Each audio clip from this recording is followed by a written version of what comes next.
Are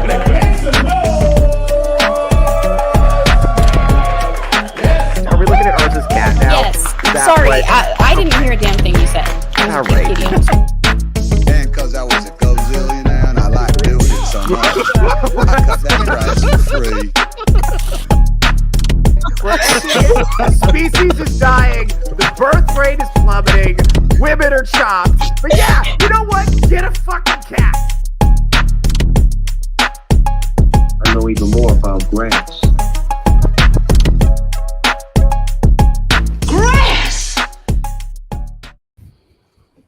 What's up, everybody? My name is Theo Snodgrass.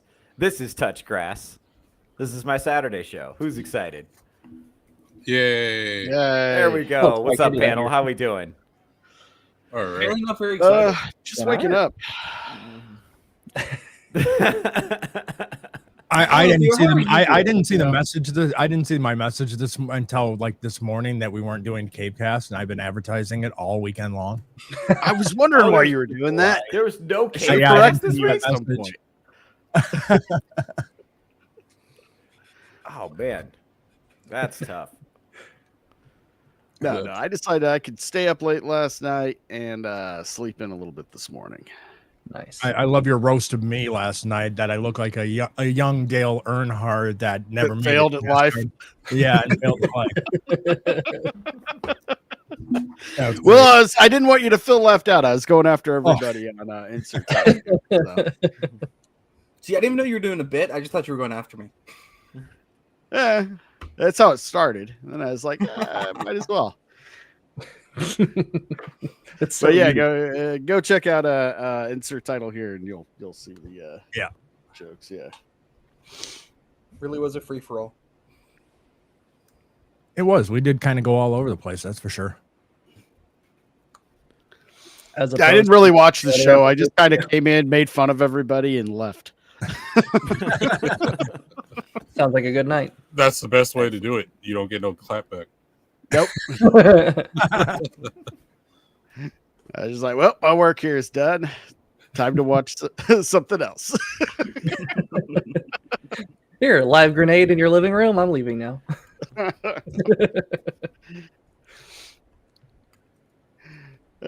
So how's your week going, Theo?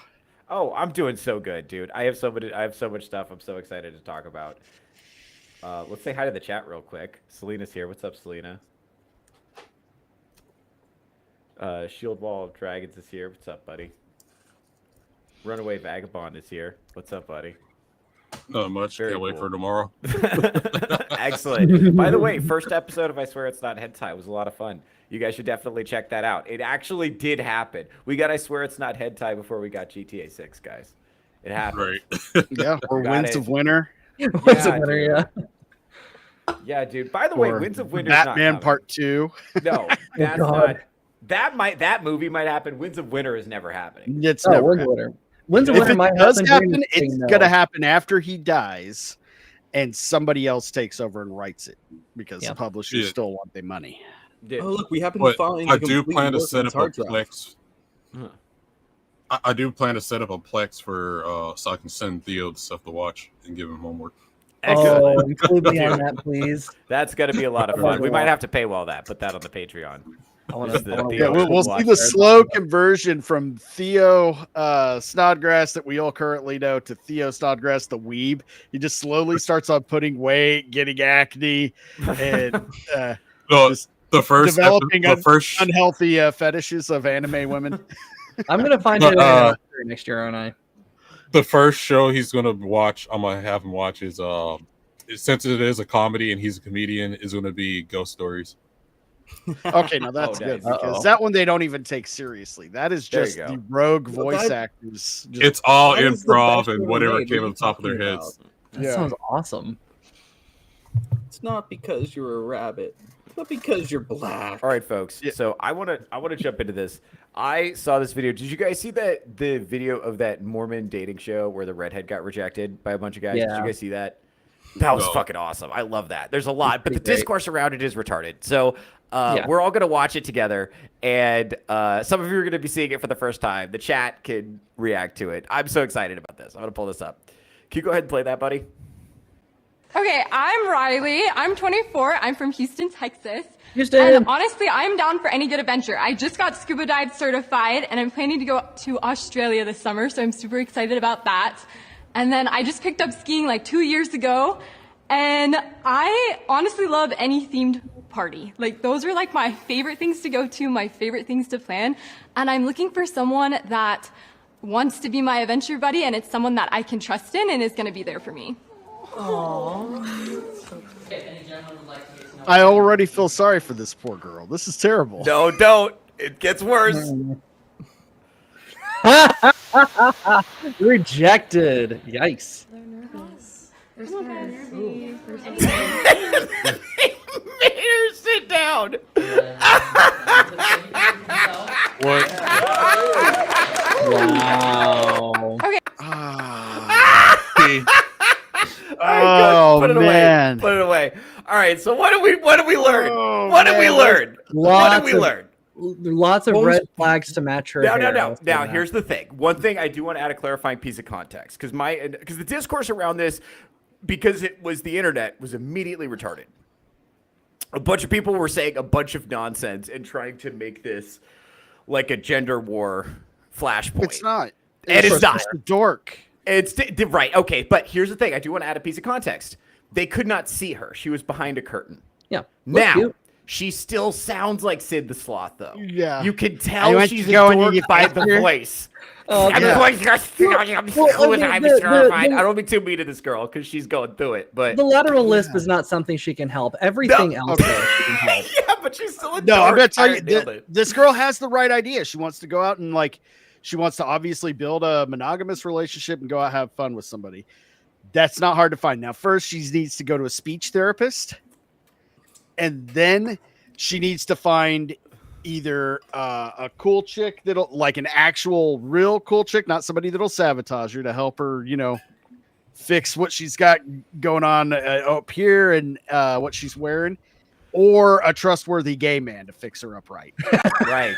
But that's the actual scene. There's the actual Problem curtain. solved. Yeah. See, so there's a barrier. Okay. So they didn't know what she looked like. But okay, so here's what I heard. I thought they were looking at her. I thought she was just looking at these guys, and they were just that would have been excruciating and hilarious. Yeah. Except That would have for been so much better. For like the baggy jeans and the knit top. I'm like, yeah, okay. Well, no, here's the thing. Okay, so what I heard, everything she talked about in terms of what I heard was expensive, and annoying. And there are men who will like that, right? Sure. There are men who are Disney adults. I can't think of a more frivolous waste of money than going to Disney parks over and over again. And yet there are men who do it. So I'm saying there are men who want to who are excited about the fact that you've been to Australia. There are men who are excited about the fact that you're scuba dive certified. And there are men that would love to throw a themed party with you. I didn't even hear party. This is a woman. This is the real problem here. This is like, come on, guys, come on. Let's not. Come on. Okay. I'll play the devil's advocate a little bit. Enough. She's decently. She's like a 5 or a 6. She's not terrible looking. No, she's a little dumpy. She looks too homeschooled. That's her real problem. Yeah. But the biggest issue is she doesn't have a personality. Her personality is, I went there and did this, and I did this. She doesn't have any actual personality traits. Her personality is she likes to travel and she likes to do things. Well, she may have a personality, but she didn't sell personality. No, she sold, look at all this cool stuff I've done. And I don't think she, okay, you got to know your audience when you're selling, right? Because she knows that's what impresses her girlfriends. Right. Well, and it probably shit doesn't impresses impress the, Mormon adults she speaks to, and they're like, "Oh, what an impressive young lady!" Exactly. It's big gifted kid energy to me because it's like, she's look at all this she's cool clearly stuff. homeschooled. Yeah.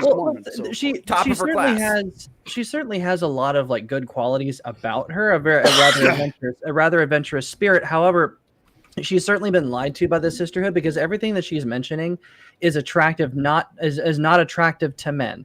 Because I think someone in the chat said, I just hear, like you said Theo, I just hear expensive, and also here's everything that I think will impress other people, but the only person it impresses are those Mormon adults who are like, oh, what an impressive young person.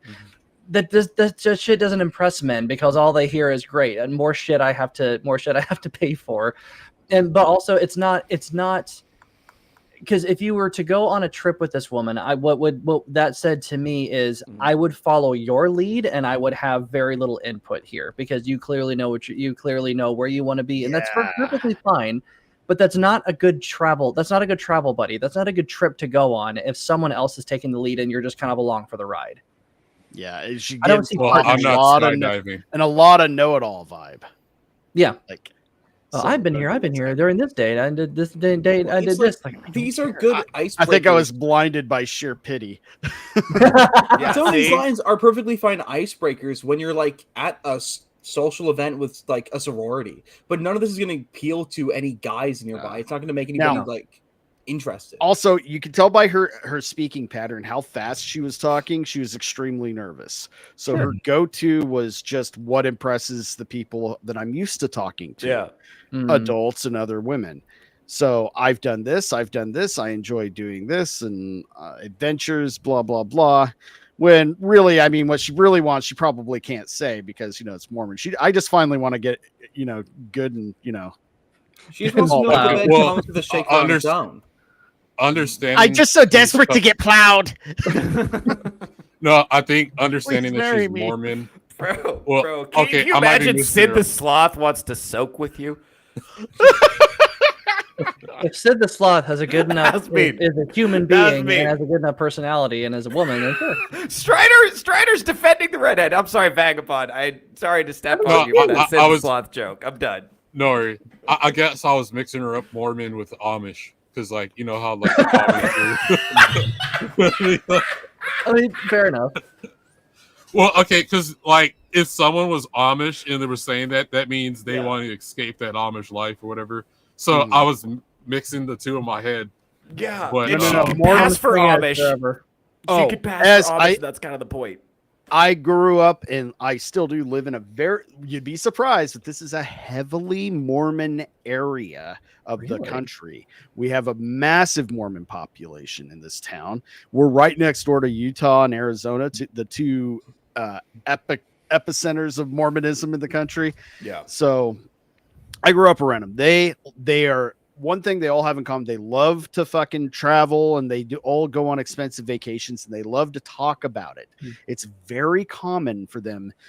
And it's just one of their traits. They are always trying to kind of one up each other and sell on, I sent Bradley and Josiah to a mission in France. We went ahead and went to Europe too. And here's the thing. Interesting. No, this is true. But like, here's the thing. But you could even do the same thing she said. It's like, it's like, I've been to Australia. I'd love it if you gave me an Australian kiss. It's like a French kiss, but down under. I'm scuba dive certified. That means I can hold my breath for a long time. Okay, there's a lot of ways you could have said the same things and packaged them in a way that would be appealing to men. If this wholesome girl were as degenerate as me, she'd be more appealing. That's what I'm saying. Honestly, if she were saying all that, even in that deaf voice, it'd be like, oh, I'd have been in, bro. Are you kidding me? The Sid the Sloth thing just means her mouth is moist. Anyway, what were you saying? No, I think if the curtain wasn't there, I think at least one or two guys would have said yeah to that. It was just she needs the guy to be like, hey, okay, I know you're like she needs a guy that's really going to take lead and be like, all right, we need to just slow the fuck down. And I'm not going on a trip every single fucking month. No, well, listen, there were dudes there that would have smashed her, but not with their homeboys knowing about it. Yeah. So I think maybe if it was like a voting booth situation, she might have gotten some green lights, but not with the peer pressure there. Nobody wants to see guys.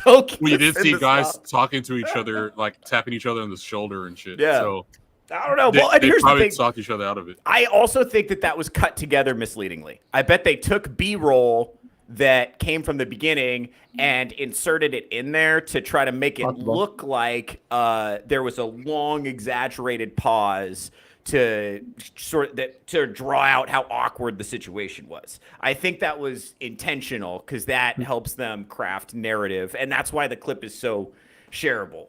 I think so. I don't know how much of that is real. there is a channel that talks about reality shows. Well, there's a chick. She goes on a bunch of reality shows. But even people that I know, when they're like, if they were on Shark Tank or whatever, what you see on TV is not like the whole bit. So it's like they make them stand there awkwardly for like over like 30 minutes to an hour before, and have all the heat lamps on and shit to just cause them stress before they get to go do their pitch. And then what you see is they edit. Okay, they're not going to show you with them just standing there like a bumbling idiot, and they just cut the portion off to when they go finally talk, and then they might be nervous or already sweating bullets or whatever. That's what what's his name, Eric Andre, would do to his unsuspecting guests that would come on the Eric Andre show. Oh, that's funny. That was a good show. I like the Eric Andre show. Yeah, dude. But yeah, this is, I don't know. The discourse around this, like I said, was retarded because people were like, oh, she travels. That means she's a whore. And I was like, I don't think so. What? No. Yes. Well, yes. like, They interpreted. I understand. I'll defend that a little bit. Like if you were invited out like a yacht in Dubai, sure, I would definitely understand. But we're talking scuba diving, skiing, and like a lot of other like actual hobbies that require a lot of effort, not just being in a bikini looking hot and being hit on by a bunch of Arab dudes. Do you think anybody's flying that girl out to Dubai because she's hot?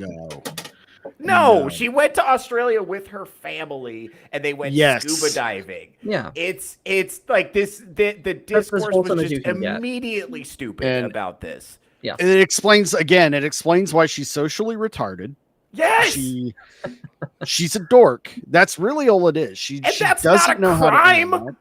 No, and honestly, like I said, what she really wants and what she said she wants are probably two completely different things. She probably just wants a boyfriend in the traditional sense, and she didn't know how to say that. So she decided to go off of trying to, impress people the way she's been taught through her very privileged upper class Mormon lifestyle. There's nothing wrong with that. It's just you have to meet people. You have to understand that it's not going to be attractive to the majority of men. And I think this comment here, Theo, that you highlighted is exactly my thing. I think she seems like a very, very nice person, but she's been lied to for a very long time to believe that this kind of adventurous lifestyle is important and attractive to any man.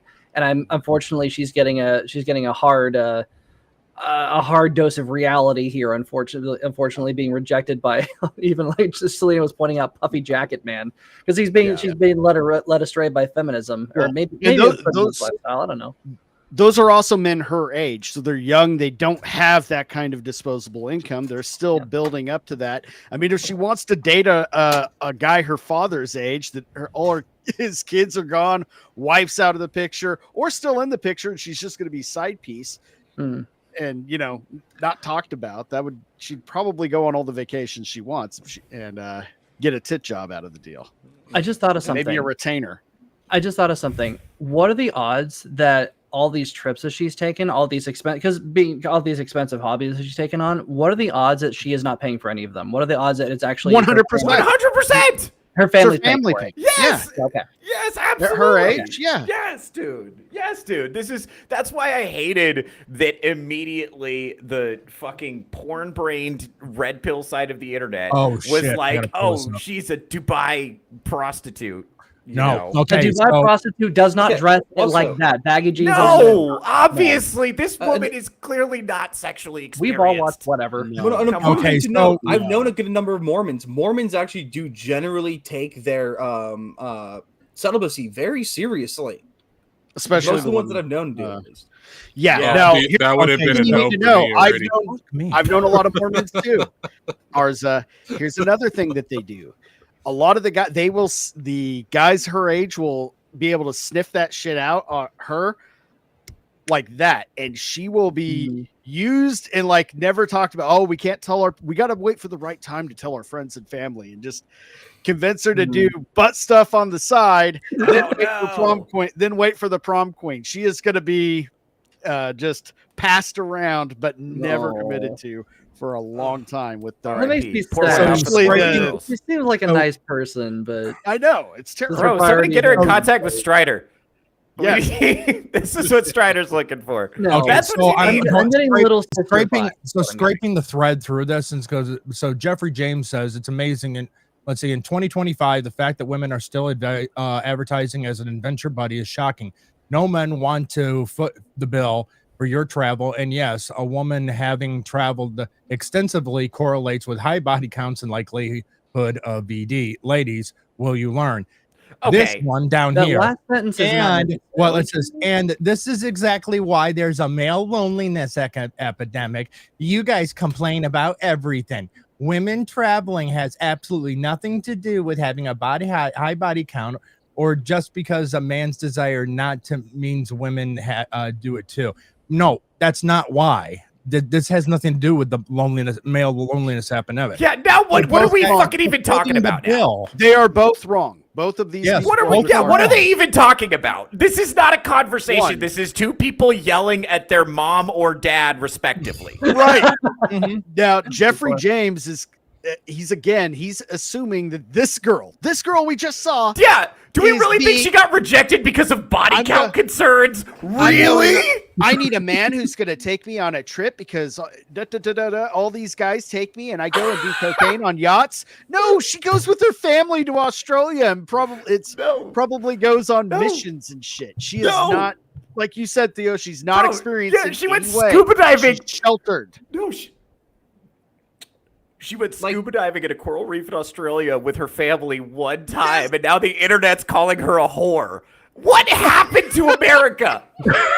Well, I think so. These two, I think they're projecting. Like, 100%. Bingo. Because it's like, okay, if you watch that and you got all of that out of that clip or whatever, then they don't know what they're talking about. So. And they're whatever they're mad about on society, and that's why they directed it towards male loneliness and all this other stuff, as opposed to just looking at the picture of the situation. And also, if they probably don't know that there was a curtain that they couldn't see her as well either. Yeah, see, I didn't know that either. I thought she was just standing there getting, all those guys. So, no straight, honest male with good intentions is looking for a travel buddy. A guy is looking for a relationship and predictability. Travel girls are unreliable and self-absorbed in a whole different kind of way, and usually don't want to start a family. He's hitting on a little bit more of probably why she got rejected, in the sense that she said nothing about family. She said nothing about a relationship. She's just looking for an adventure buddy. I think that's why they rejected. Well, and I saw that. I've never seen this. You're right, but I again don't think that it's that girl's fault. I think that she was trying to sell it. She wasn't selling what she actually wanted. Arza. She was saying what she thought she wanted to hear. I'm sorry, Arza. Arza, jump in. What would you want to say? I'm noticing this thing talking about how men and women judge what is considered selfish versus what isn't, and what a man considers to be selfish is being expected to do stuff. So Theo's really right about this. That all these guys here, I'm expected to go do X, Y, and Z. But really, most men, their end goal is just not to be bothered. And if you're being expected to take her to every single place, that means you're being bothered all the fucking time. And guys don't want to do that. Guys just want to be able to sit there, sit on the couch, enjoy, relax, hang out with the family. They don't want to have to be, let's get in the car and drive 6 hours out to Vegas because you want to go and experience something that I have to pay for. I don't want to go to a farmer's market on a Saturday. I mean, I'm never going to want to do that. I'm going to say I usually do. I get good honey there. I think you're both How kind are you of single? Arza, you're projecting because you're kind of a lazy piece of shit. I like to do things when I want to do things. We just want to sit on the couch and play video games. Now, most people want to what's called a balance of life. You want to go not just be closed off in your home and never experience life, and you want to do things for at first with the person that you're dating, eventually marry, and then eventually with a family, do family trips and stuff. But it can't be all the time and just like, well, that's our whole thing, that's all we do. Is no, there's got to be a balance to it, make it realistic. And then somebody said something about farmers markets. Who was it? Was it Strider or me? Both of us. All right. Nobody wants to go to farmers markets on it. No, of course not. Maybe sometimes Strider, because you're Strider. Okay, hold on. I can see that. I'm gonna disagree with that. Strider does. It depends if there's a yoga studio near the farmers market. That farmers market is awesome as a guy to go around and go window shopping. And if you know what I mean. Farmers market. We all know what you mean. Now, every couple of another part of being in a relationship is, and this goes both ways, sometimes you have to do shit you just don't want to do. And after you do it, you're like, that wasn't that bad. And you realize you liked spending time with this person, because if you like spending time with that person, experience. That's why it's worth it. I've never once had that experience. I have always. That's why you're all alone. Would you I'm not like a to see? choice? Leave me alone. Leave me out Would of you it. like to see Allie's response on this thread? Sure. Sure. Oh, good Let's Lord. do it. Let's do it. Allie Oh, Book's friend of the channel. What's she saying? It's gonna be brutal. She said, "Men are looking for women who want to travel or have traveled as walking as a walking red flag, not interesting or worldly." Response: Why? It makes them financially liable. Travel with me, pay for my travel, and also a physical danger. Chance she will sleep with a random man on the travels. Actually, Wait, how her many- response is pretty on point. Yeah. She's not directly tying this to that girl. Yeah. She's saying this is why Why? these things are not appealing, and she Yeah. actually hit the nail on the head both times. So Well, I don't think the travel is also really the problem. She also No, mentioned yeah, no. scuba diving, skiing, things that like Expensive. require. Well, Money. besides expensive, like how many of you guys want to go skydiving out of this group? Nah. I mean, once maybe. pussies.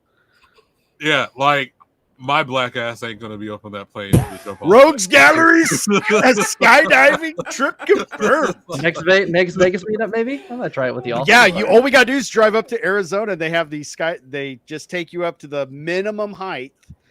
You do Yeah, I'm 4 just hours saying- of training, and then you drop same That's day. where my 3/4 blacks come out. Like, oh, you're going scuba diving in that water. You know there's sharks up in there. It's just- in the pool. It's like- I got it. We'll do the indoor skydiving at the Strip. Hell yeah, let's go. I can do that. Well, also something I just realized about the travel. Women who travel a lot are also incredibly hyper independent. Like I almost want to say kind of controlling, because if they've come up with everything, and I can speak to this, they can be kind of controlling because they planned everything and they think they plan for every contingency, leaving no room for anyone else to have an opinion or to have an idea of leaving no one else to have any opinions on whatever they want to do. They don't really they really give a shit about you. They just, I have my travel plan. I'm going to stick to it. And because I've done that, also experience also breeds a lot of arrogance, because I've done this multiple times. I know what I'm doing. And then you get some dumbass like me who comes along and says, well, what have we planned for this contingency? Oh, that's not going to be a thing. That's not going to, you don't need to worry about that. Like, men don't want. Sounds like that girl needs to get schlonged and spanked. Well, that's the thing. That's probably all she really wants. She just doesn't For real. sell it. She doesn't know how to say it. It's the same problem as the redhead Sid the Sloth girl. She doesn't know how to get what she wants. I was talking either. about her. Now, hold on, Strider, with that redhead girl, what you just said really made me think of something. You probably just described her at-home dynamic with her mother and father.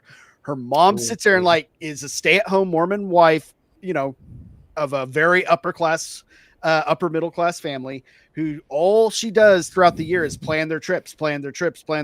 Dad works all day, comes home's a zombie, and just like, well, we're going to do this. She makes all the decisions. They go. You describe their family dynamic, and this girl's trying to mimic that because she sees it with her naive child brain that her mommy and daddy are perfect. She doesn't know daddy's dying inside. Right. She's like, I'm gonna try to emulate mom and be sitting there with probably a clipboard and shit. Yeah. Wearing really unflattering shorts that go down past the knees. Right. And Crocs. Ugh. Yeah. Yeah. Yeah. But no, Meanwhile, take it dad from hasn't me, gotten a y'all. That is a blowjob dynamic since you the need to run Obama from. presidency. At least not one that mommy knows about. So that kind of brings in a story from my life. I was 19 and had a girlfriend, and she had her own place, and I spent the night. I came home. My mom looks at me and goes, "Oh, see you over at your girlfriend's having sex." And under my dad's breath, I hear him say, "At least someone's getting some in this house." Yeah. Oh, fuck. Like, damn, Dad. 2 years later, they were know that. Terrible. That dynamic just sounds like my ex-in-laws, and I hated being around them for that reason, because the overbearing wife, it was the classic overbearing wife, and the dad just sitting there dying inside because he's getting disrespected. I've seen so many families like that, both growing up and in my adult life, and it's just like, oh God. It's sad. Like I can't respect a man like that. I can't be close to a man like that. And just like, any man who puts up with that is, I can't. They've either completely given up and they're just shells of their former self and just going along with it. Whatever mom says goes, and they're not going to cause any waves. They're just going to sit there and use as few of words as possible to get through one moment to the next. The other ones are the quiet ones that are really, well, I'm going to have to work late tomorrow night. You know what the fuck that means. Well, this kind of goes back to what I just said about men not wanting to be bothered. A lot of men would rather put up with shitty wives domineering than bother with the fight, because the fight takes effort they don't have the energy or time to put into. Yeah, they could be building Legos. You do have a point. Can confirm. And why would you fight? Fighting with a woman is excruciating. Women don't understand that. We don't like fighting with you. Like, fighting with women upsets men in a way that it doesn't upset women. They like doing it. They like fighting with us. We do not like fighting with them. Mm-hmm. And so that puts us at a severe disadvantage, because we want the fight to be over and they want the fight to feel good. Well, especially because that's not the same goal. They're just really bad at fighting in general. Well, because they're fighting on two different wavelengths. Because men, whenever we try to make a point, we use intellectual arguments, we use logic. But as Theo, you are very fond of pointing out, women very often use feelings. I feel this way. It doesn't matter what's the truth. If I feel this way, therefore I am right. And men cannot fathom that, and men cannot put up with it, because if we dare to say your feelings are wrong and you are wrong, then it hurts. I think it seems like it hurts women in a way that it doesn't hurt us. And we would rather take, and this is how cool men are, by the way, we would rather bite the bullet and suffer in silence than to watch you suffer, women. So whenever you think that we're just being quiet because we're being assholes, no, we are sparing your feelings, even though it's not a good thing for us to do. But we would rather do that so that we make you feel good. We would rather feel terrible to make you feel good. So don't ever say we don't care. Real quick, Gal, unless you're getting porta pottied in Dubai, we're not talking about you. Have you had breakfast? Is that a sex thing? Have you had breakfast? Yeah. Oh, yeah. Google it. Google porta potty Dubai. I'm scared Instagram models. Google that. I know what you're referring to. Have breakfast. Well, Greenheart anti-liberal, friend of the show. Yeah, I travel. It's just maybe not as often as I want to, because But I'm planning to go to Japan next year and maybe Peru. Well, I am going to go to Peru for sure next year. Right, but going back to that video specifically, these are younger guys that don't have that disposable income and hearing all those things. Again, it goes to the whole point. Now, in the case of like Gail making her comment, it's like is the whole point is that, yes, you want to know what? I enjoy traveling. Vagabond travels a lot. Mm-hmm. We do it when we can. But the thing is when we go out on these trips, it's probably to go and just explore the things that are fairly inexpensive while we're there, because we're already paying to get there. We're not looking to go and then have to pay for all scuba diving and then have to pay for these other additional things on top of it. The trip to go and explore is fine. But that's not a selling point for these younger guys. These younger guys, if they're much more Mormon, are looking for family and looking for a homemaker. And you just sitting there putting that advertisement out there for just a traveling companion, nothing about the household. Also, I do want to be charitable. Let me be charitable to the guys for 1 second, because I think a lot of men feel this way, and it's important to point out. A lot of men would love to spend a lot of money taking a woman that they love on expensive trips. Yeah. But the reality is that they can't, and they probably never will be able to because of the economic realities of the world that we're in. So if you're going to take on somebody who's accustomed to a certain lifestyle as your long-term monogamous romantic partner, then you're taking those expectations into the marriage, right? Yep. And that can create friction if you're not able to meet those expectations. That can be really like not good for the relationship. And I think a lot of men, even though they would love to, it's like there might be a little bit of like a little bit of shame, a little bit of more, oh, I better go with somebody more low maintenance because I don't think I'm going to be able to do that. Yeah. And that's not them being haters on themselves. That's them being realistic about how the economy is, you know? And also, another thing, like I said, how these Mormons are typically upper middle class, pretty privileged. And I didn't mean to cut you off. This will be a quick point there, Arza.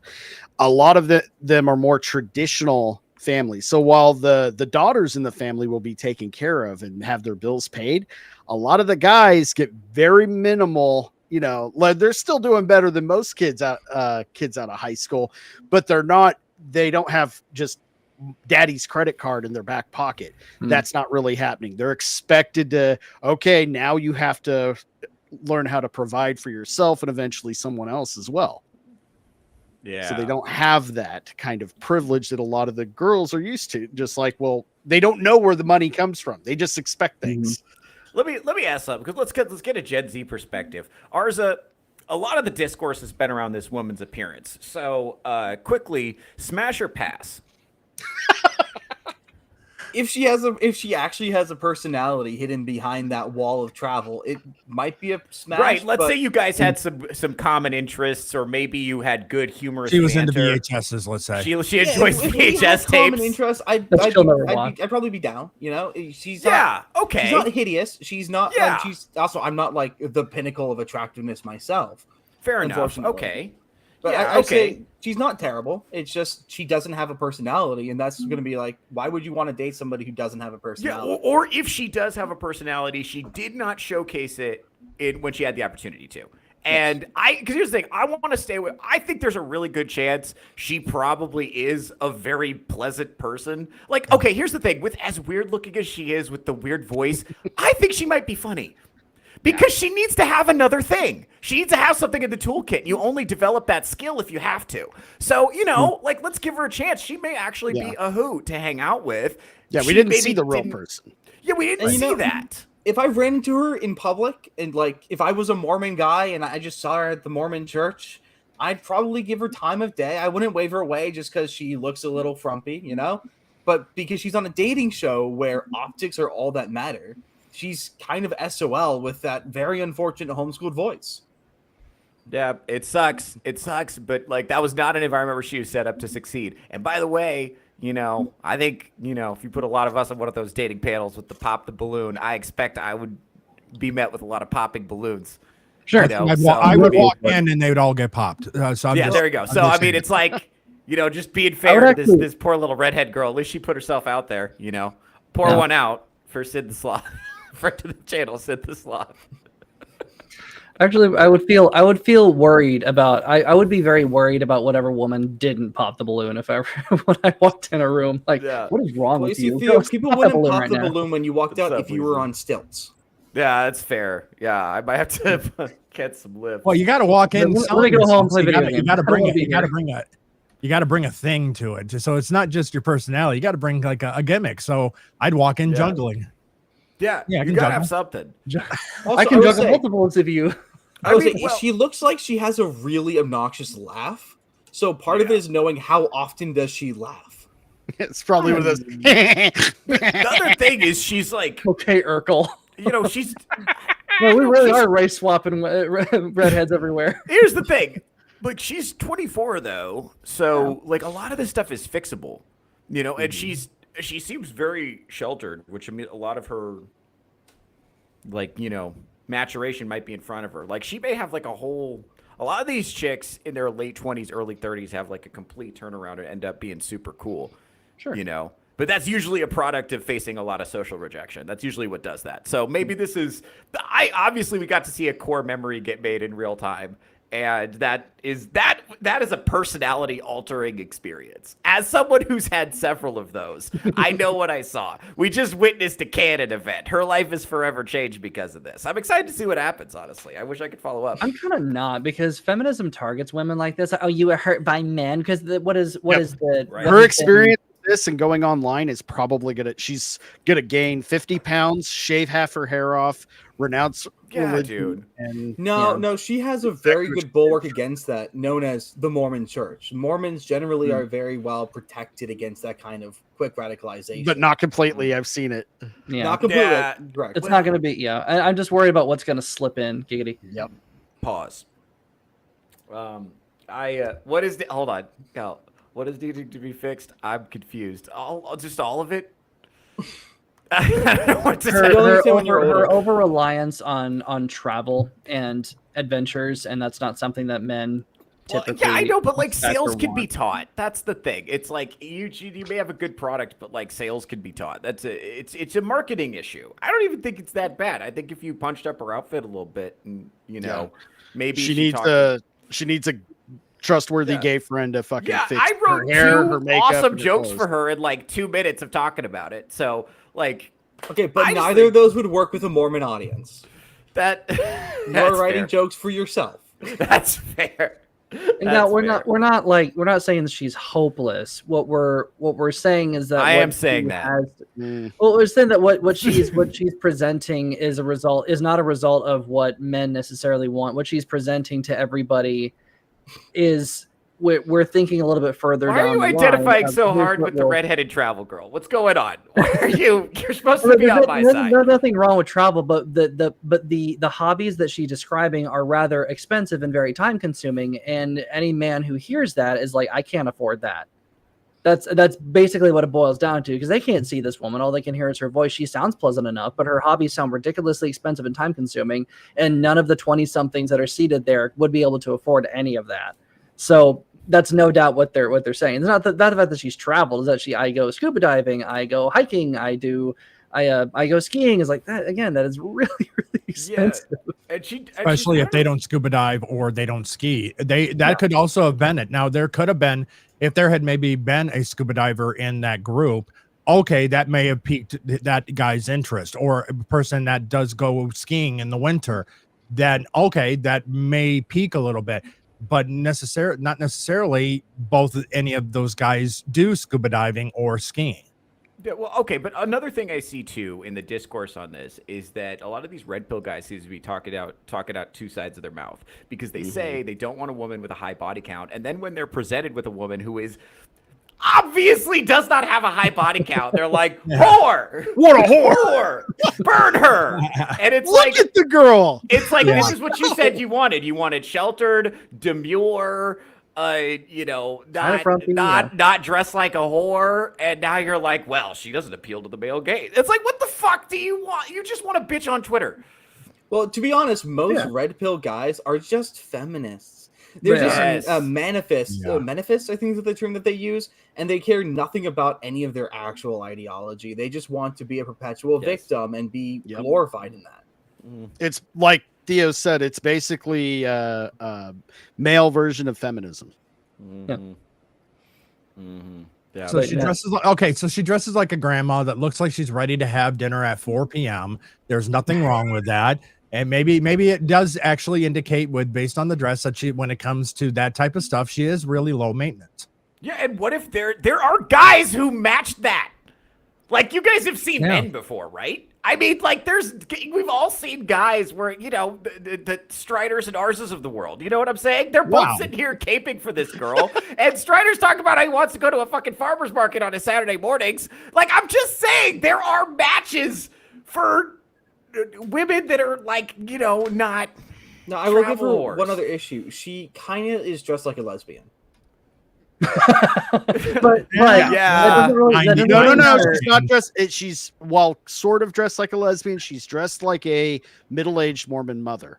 Yeah. overbearing middle-aged But woman. let's also, that doesn't matter because none of the men can see that. Right. She's covered Again, by right. hair. Yep. None of the men can see that. Right. They only know This from is- what she said and how she sounds. I don't think how she sounds matters because men will put up a lot with a woman because men it doesn't really matter how she sounds. A man who is attracted to a woman will not care. And what if she's a but good woman? Her mouth will be full what most she of the time. said was rather unattractive. What she said was, here's all the things that I am going to expect, and also here's what I want you to be a part of it with me, not I want to add something to your life. It's not necessarily, I didn't hear partnership from that, and I didn't. That's not going to be. I think men, and maybe if men don't know it, I think those guys certainly heard that too, even if they don't know that they heard no partnership. I think it appealed to them. I don't think it's malicious though. I think that's No. she's talking about, picking somebody to form a family with, and she's saying what family life has been like for her. It's been traveling a lot, presumably with her parents, right? Like that's what family life looks like. So she's like, I would like to do what I do now in my happy family, but I'd like to do it with an additional person, that being you. So I'd also be curious what part of Houston she's from. So because I if she's did from rewatch it. Yeah. Honestly, I don't have a problem with anything she said. So, but See? I think Again. I rewatched it again. I listened to her voice, and then I don't think her voice was that awful weird. She was just, to me, she's just a little bit nervous. I think she just needs a guy to lead her. Honestly, so the skiing was, she learned to ski 2 years ago, and she wants to go skiing in the future. But she recently got certified in scuba diving and eventually wants to go scuba diving. Honestly, so she only mentioned travel like 2 times. And then other than that, I think she's fine. The I think themed parties sound excruciating. I wouldn't want to do that. Okay, hear me out. Like a Harry theme Potter. party, like if you're doing like a wedding, and I might do a metal wedding or some shit, and then like we're all headbanging and shit and have a mosh pit for the reception. I don't know. I don't know. Like I think that's just kind of cool. So I wouldn't mind her, and I think she was just fine. I think all she needs is some guy to lead her and like maybe slow her down a tiny bit. But other than that, I don't see no issue. Okay, here's the thing. There's nothing wrong with what she said. I think that's the wrong way to frame it. Hold on real quick, because I'm trying to do something and I keep having to change. So I need a poll real quick. Out of the 3 guys here who's all kind of simped for her, being Arza, Vagabond, and Strider, who do you think would go for her the most out of the 3? This is important to a project. Me. I agree. Vagabond, you've now won. All right. Excellent. No, I think I could read her well. I think. Okay. All right. But again, I'm looking at it from the aspect of the video and these young men that don't have that disposable income. Okay, well, here's the thing. That's Even more now from that's my side of it. With my side of it and it's stuff, I have that disposable income, so it wouldn't, a travel buddy that go and do stuff wouldn't necessarily be a turn off for me. No, and again, it's not. And a there's nothing 24-year-old necessarily wrong with wanted what she that. said, but there's no incentive in what she said for a guy to want to date her. That's what it is. There's nothing in her sales pitch. It's like, okay, like if you want a car because it has ample seating, and I tell you what color the car is, and I talk about how sweet this color is and how it's a brand new color, but it doesn't. I don't know how many it seats though, and you're not telling me. I'm just gonna assume you don't know what I want in a car and keep it pushing, right? A bad sales pitch can fuck up even a good product. Okay, so that's really what we're saying. This pitch is coming from somebody who cannot mentally map what men are, and that's, I think, a problem. A lot of grown-ups are forming relationships from a place of fundamentally not understanding at all what the opposite sex is and what they think at all on any level, right? So, yeah. Yeah, And Gal, and I know Gal keeps commenting. Like we're not saying this is what she wants. This is her intent. We're saying this is how she's coming off. And as Theo was saying, if she had a little bit more experience of what men want, she would have come at it from a different perspective. Yeah, She did sound shy and nervous, be like, "Here's all the things I've done. Here's how." But also another component to it, I think she certainly sounds, as I said before, she's definitely sounds a little poisoned by feminism. To say these are the things that impress men, well, no, they're not.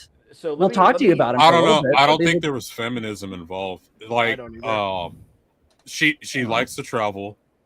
She just needs a guy that also likes to travel, and is God willing. damn it. She just needs somebody an get older her dude. at for Vagabond. Okay. I'm just saying. As far as you not getting, as far as Gal not getting the feeling, I get what you're saying, that you didn't get the feeling that she wants to do all those things, but this is like, you ever meet a guy who breathes a little too heavy on the elevator and you get your goosebumps stand up because your woman's spider sense is tingling, like, oh, this guy's, we got one of those for gold diggers.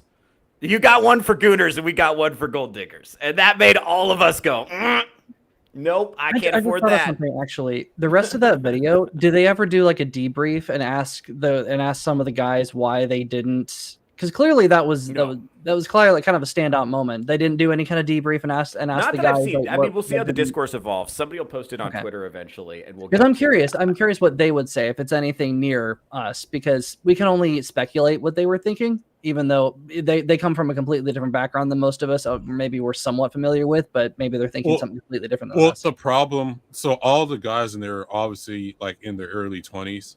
So they're not trying to like travel around either as much.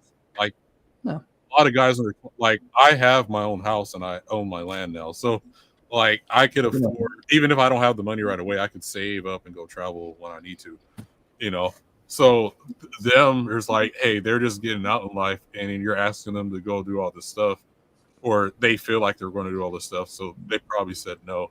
But other than that, I don't think she did anything wrong. I will find the full video and I will put it for people to go and watch, because in the thread is the full video. Okay. Oh, okay. There's a lot more. I would actually, that might be fun. We'll have to see the rest of it. Emerald private chat. Yep. When I find it. Yeah, this is just the part that took off. And like I said, I think the thing that concerns me the most is one, I understand her thinking it's gonna work and just like not knowing things. Like that's fine.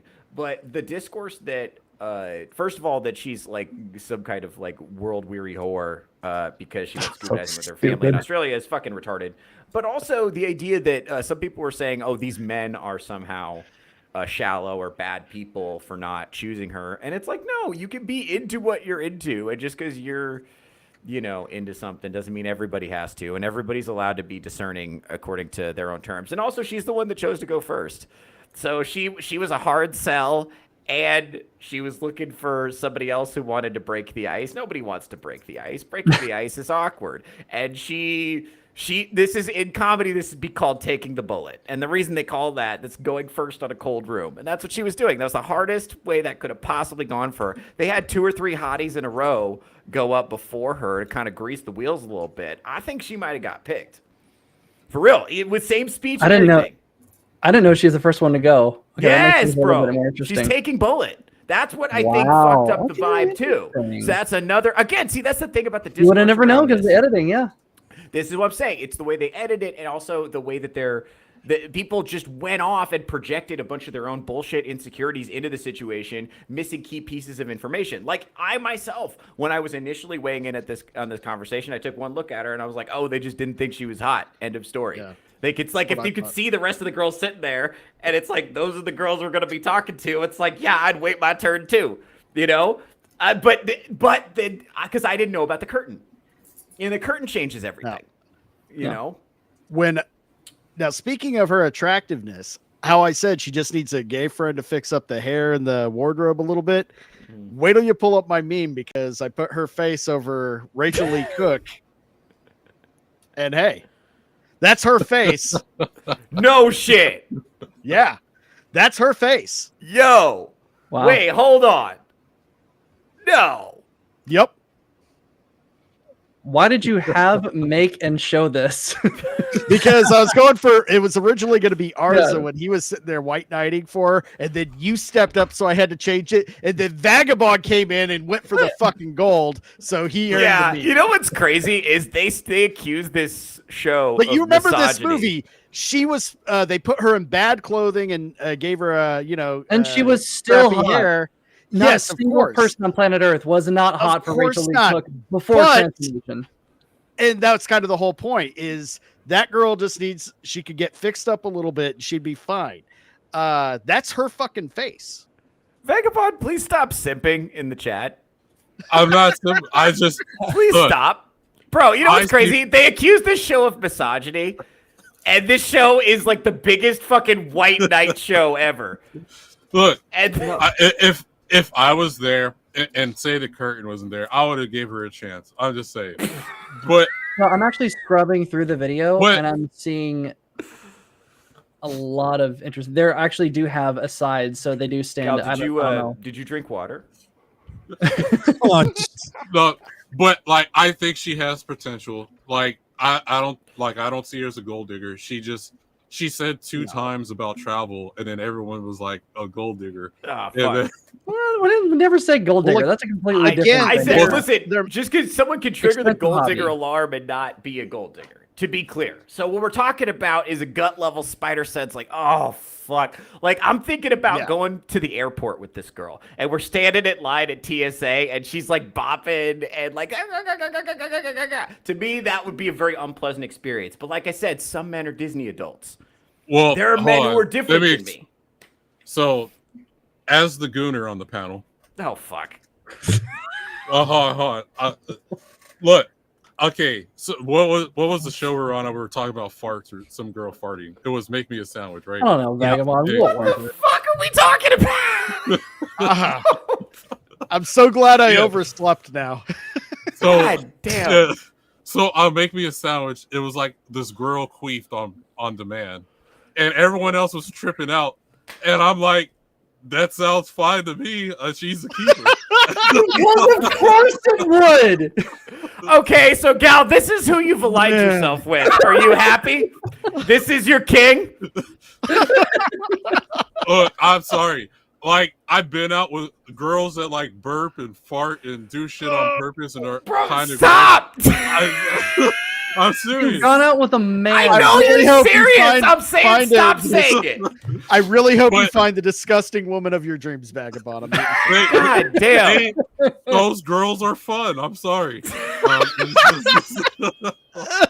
Sure. I guess. Oh, fuck. Like all the girl, you're on the dating panel. All she has to go up behind the curtain is just burp, fart, then queef as loud as she can, and Vagabond's gonna be like, "Mine." I'll take my queen. Maybe shoot some ping pong balls out. And you just see him bounce and roll behind the curtain. I feel like Forrest Gump. See, Sidewall Dragons has the idea.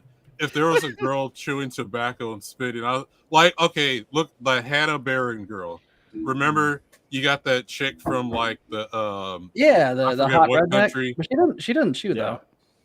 Well, she don't, but she does. Like, she likes to go mudding and go in the go fishing for catfish with her arm and shit. That is hot to me. I'm sorry. And she's always in a bikini. Yeah. I mean, she's also not a bodybuilder, like a fitness geek, a fitness guru. So she definitely has the body to pull off constant bikini, which I am not arguing with, and I'm not. All right, so we're gonna go ahead and transition to our next story while we're talking about this catfish woman's bikini body. Oh God, why'd you have to bring up British girls? Ugh. Yeah, so British pops, by the way. So did you guys see this? I talked about this on Theocracy earlier, where basically in Britain they're doing the sting operation where they're having girl cops go out jogging to solicit catcalls so that they can arrest men for catcalling. And these were the hottest girls they could find on short notice to honeypot. Now, I want to know what neighborhoods in the UK they're choosing to do this in, because I have a sneaking suspicion it's not in the neighborhoods that you would expect to find the worst kinds of behavior. Because some of these officers' lives would be in danger. Yeah, I'm going to say it's probably not in a very high Muslim population. Well, you said it with, so I didn't have to. Yeah, well, to be clear, this is a country that has a big problem with migrant gangs doing not Mhm. awesome things to Not- very young people and women in general, right? Well, and so what, And also- they no, even prosecute to the such an women who extent- fight back. if To they such an hurt their extent, they attacker. literally covered up rape gangs that were. I don't know. I'm sorry. I don't know if I can say that on YouTube or not. You already did.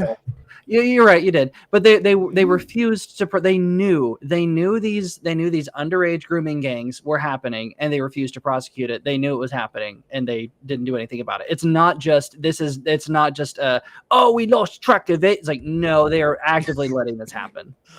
I thought was it Rubius Hagrid who was in charge of this? All right. Whenever I want to do a Jack Tarlett impression, I talk like a beetle for some reason. I don't know why. Let's go ahead and play this so we can get some of this out.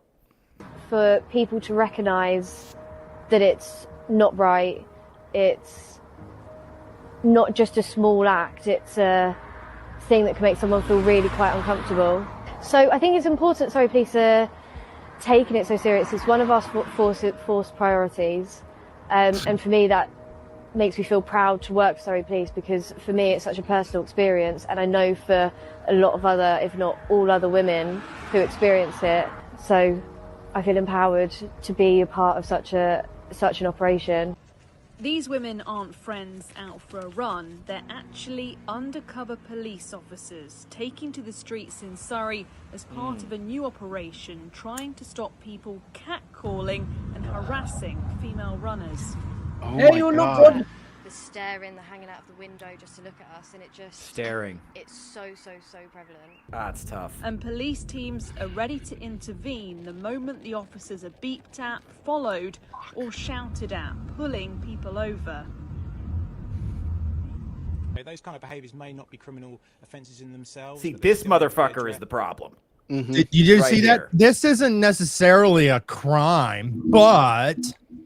So instead of protecting and serving and actually going after, people that are committing crimes, they're just incorporating the HR department into the real world. Yes. And this is what they decided to set as the law enforcement priority, even though this is the same country that has this problem with the migrants, right? This is where they've chosen to focus the law enforcement priorities. And I want to see some of the people that they've arrested or are giving a. They're all going to be white, because all they're going to find is some brown guy who said something wrong. They go, never mind, you don't count, because these people what were you are trying to say? shameless. Arza, you were trying to get in at some point. Well, this is how they look like they're going to be doing something. It looks like, bro, it's like we're stopping the sexual assault and the sexual harassment by targeting the people who are doing it. But they're going to ignore any demographic who doesn't align with their social message. It's like a common thing that happens here in America, where they're like, well, 90 or the vast majority of people who commit sexual violence are straight white men, but that's because they're a majority. They ignore the per capita. So they're going to be looking at this and avoiding the per capita numbers to ensure it looks like they're doing the right thing. But, if you happen to be somebody who's pimped out to these Mohammeds, well, you get charged for being a prostitute, and they get ignored for, soliciting. Well, also, here's the other thing too. So I have to eat a little bit of crow here, and I did this earlier on this week on my other show, Theocracy, Mondays, Wednesdays, and Friday mornings. Come check me out. One of the things that I talk to a lot of Gen Z guys about why they're not dating, and if they want to date, how to do it. And a lot of the times they express to me, I don't want to talk to a woman because I don't want to get arrested. And to me, and I think to older generations, that sounds kind of silly, sounds kind of hysterical. And then you see some shit like this, and it's like, oh, okay. Even though I don't necessarily agree that that's a realistic threat assessment, I understand where they got the idea. I understand why they feel that way, because look what they're doing. Look at this. And the argument will be, well, they're just going after the creeps that do the rude cat calls and like MSK yell out the window, yo, baby, what it tastes like. Yeah. And oh my, that's not a big deal, to be honest. Just move on with your day, laugh about it if at the most. The problem is creep is in the eye of the beholder, right? Yes. Yep. And this is a slippery slope. They start here. Where are they going to go next? Yes. And as we found out, staring, Yeah. Talking to a woman in a bar. They're going to send undercover female officers into clubs. You go up to a girl and hit on them.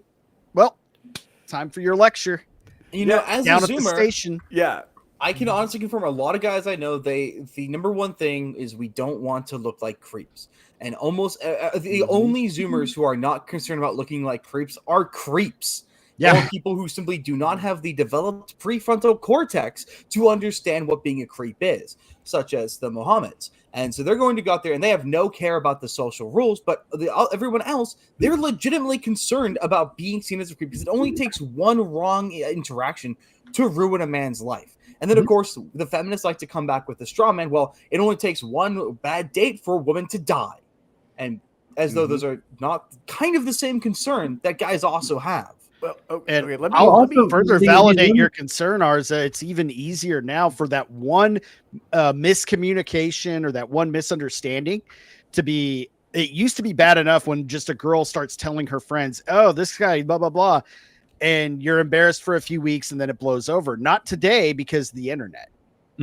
They get it. It's posted online, and that's it. You're done forever. Well, let's also not forget Gillette's "Is this the best a man can get?" where it's just the most feminist propaganda bullshit that even the most conservative of my family members fell for. Like, this is so relevant. Like, no, it's not. You don't understand, because all of the crimes, all of the thought crimes that Gillette was pointing out, half of them were not great, but the other half were like, this is normal male behavior. Like, I can't forget the perfect example of that one guy seeing an attractive lady walk by, wanted to go up and talk to her, and his black friend comes in front of him, is like, nope, not cool, not cool. What is not cool about going up to a woman you find attractive and wanting to talk to her? But that's where this led. And you can't deny that the intent is 100% to have men just be out of the dating market altogether and leave women alone, and not in a bad way, but in a good way. Leave women alone in the ways that which women want to be approached. Because now, half a decade later, what are we seeing? Dozens of those videos being like, "Oh, I'm so frustrated. Men don't approach me anymore." Well, here's the thing. This is why. Well, this is what I want to say. Okay, so this is important. So, talking to women is like playing the violin. In that, it takes a long time to. It's a complex skill. It takes a long time to learn, and your first 1,000 times or so are going to be horrible. Or your first 100 times, let's say. It's gonna to get really, really, really, really good. You'd have to fail a lot. And it's counterproductive to sink that much time into it. The thing is, looking like a creep is what happens when you do a bad job talking to women. It's actually an inevitable part of the learning process. You've got to take your lumps and keep it pushing. And we have this pathology in our culture now that a creep is the worst thing you could possibly be, when it's actually a necessary part of the learning process. Like, if women do want to be swept off their feet, then the men that would do the sweeping have to take some practice cuts in high school. Yeah, you have to learn how to sweep, and you made pickup artist a devil word. That used to be just a thing you could say out loud that you were, and people were fine with it. And then they decided it was like demonic to. It's always kind of sleazy, though. Let's be honest. But like, okay, but what are you supposed to do if you're a guy and you don't know how to talk to girls? Where are you supposed to go? That's true, because now you're not allowed to like learn through the process that is just part of life, because your first few attempts could be disastrous, and they will be. And now, like ours has said, there is a strong possibility that the wrong girl will take it as an opportunity to grift off of, to get clicks and likes and attention by ruining your life, because they don't give a shit what happens to you. They probably even know that it was an innocent mistake and actually kind of cute, but look at the gym influencers. The gym influencers are part of that whole thing. This is nothing to do with their workout. They just know it's something that they can farm for content, and then go after men for. Just happening to glance over, because a lot of those, you look, the guy glanced one time, and all of a sudden it's a huge offense that obviously in her mind he needs to be locked away. What up, Weasel? So both of my parents met because of catcalling. So my dad catcalled my mom, and so that's how they got together. Yes, catcalling can be done right. Yeah, so catcalling can get the girl to stop, turn around. What did you say? Ha ha ha. Yeah. And then they go on a date. Yeah, so basically, my dad was a construction worker and saw this chick going to this one of the community colleges, walking by. My dad said something. My mom looked. Okay, gave him a chance, and then here I am. I'm alive. Nice. So, but honestly, the problem is catcalling's been around since the beginning of probably since we were living in caves and shit, and it's just now these modern times it's a crime to even look at the girl, you know, or taking a peek, and not like male sexually, gaze, but like the male gaze. You just well, that girl might have a nice ass, and you just take a look real quick and go back to doing what you're doing. But now if she catches you, it's like a big harassment crime or whatever. And but you notice also in these modern times, every like modern civilization is having population problems with a lower population, like Japan, even here in the United States, there's less children being made and stuff because we're forced to walk in eggshells instead of doing something we've been doing for thousands of years. Yeah, let me show. Maybe we should. Maybe I was going to say maybe we should put all women in burqas.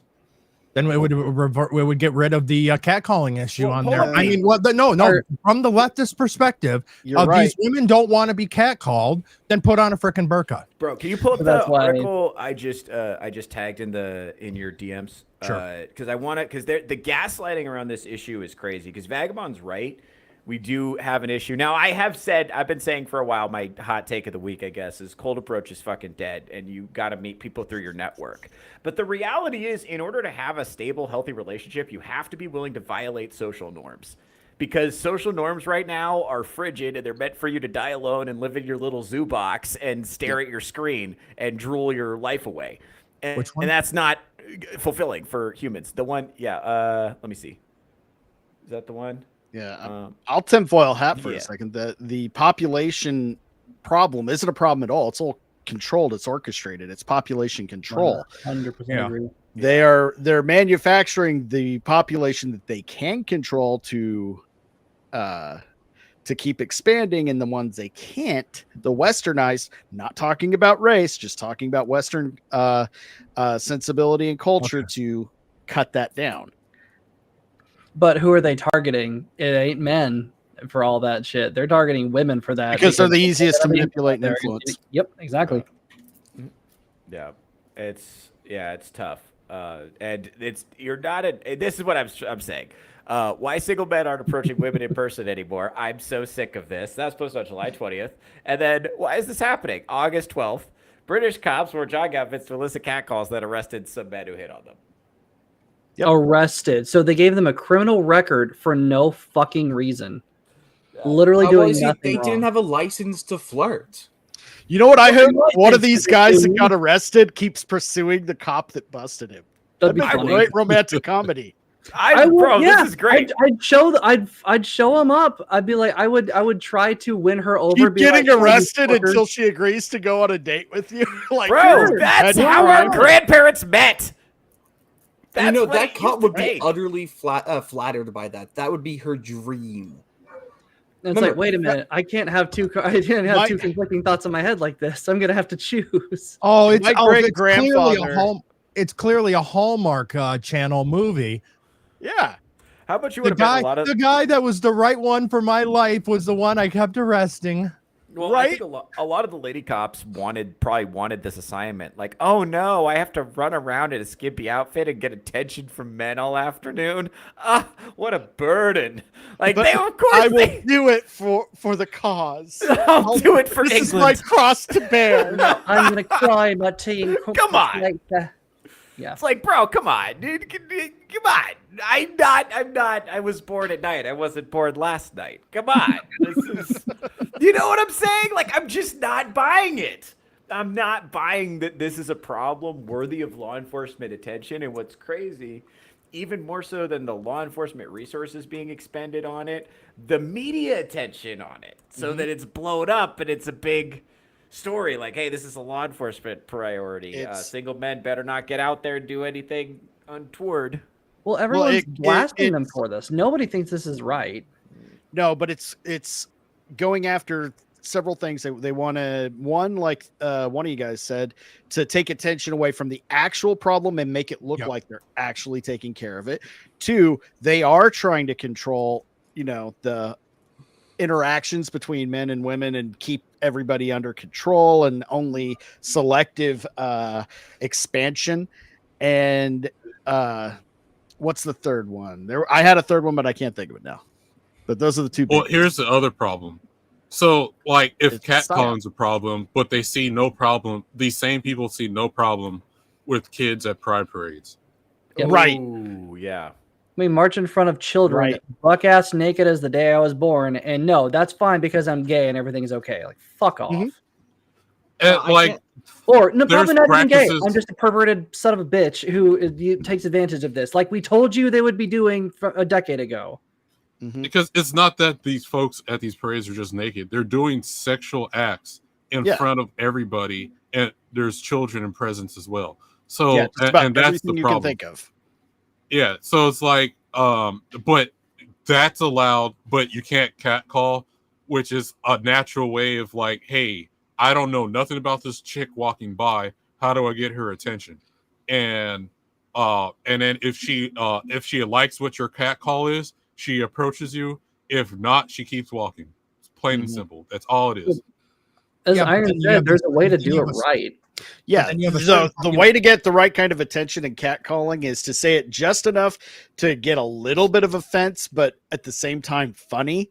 So they come back at you with the fake offended, but that turns into something else. So the MSK is what it tastes like is not good. effective. Do not do that. Do not do that. No wonder I haven't gotten any success. But no, I remember seeing this thing a few weeks ago. I don't have it on me, but it was like talking about how many women like to call prisons looking for men to talk to. Yeah.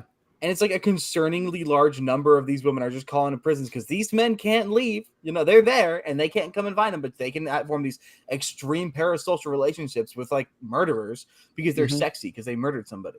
Well, some prisons have conjugal visits as well too. Yep. So so it's not like it's widespread throughout the United States. So like if you're in California, and vice versa, because there's websites where it's like jailbirds or whatever. Don't ask me how I know about that.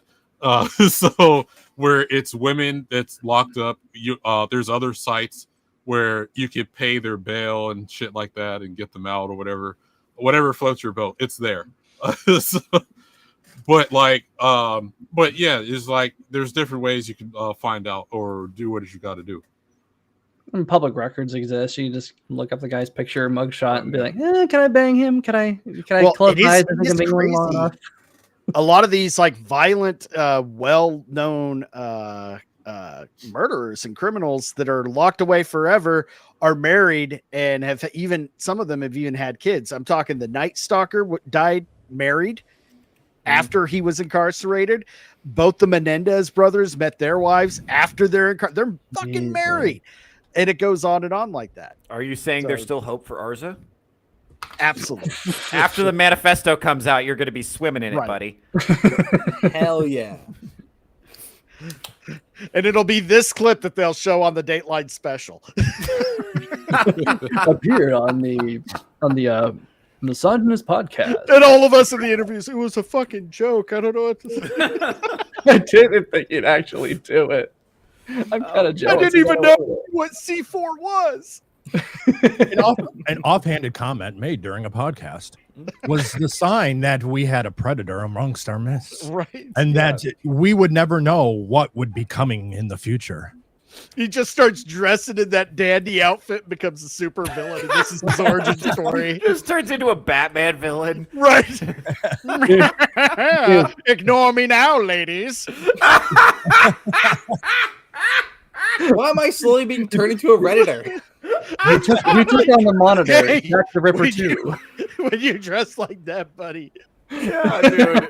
Do you really not know why we compare you to a Redditor? You should have come in full suit today. I'm disappointed.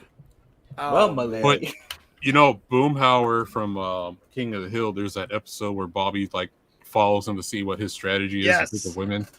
And all it is like go to like a place where there's a bunch of women and pretty much catcall and talk to every single one. So he's actually bad at like catcalling women, but it's just a numbers game for him. Eventually one of them's going to say yes. That's right. Yeah. And well, this is why cold approach sucks. But yeah, here's the thing.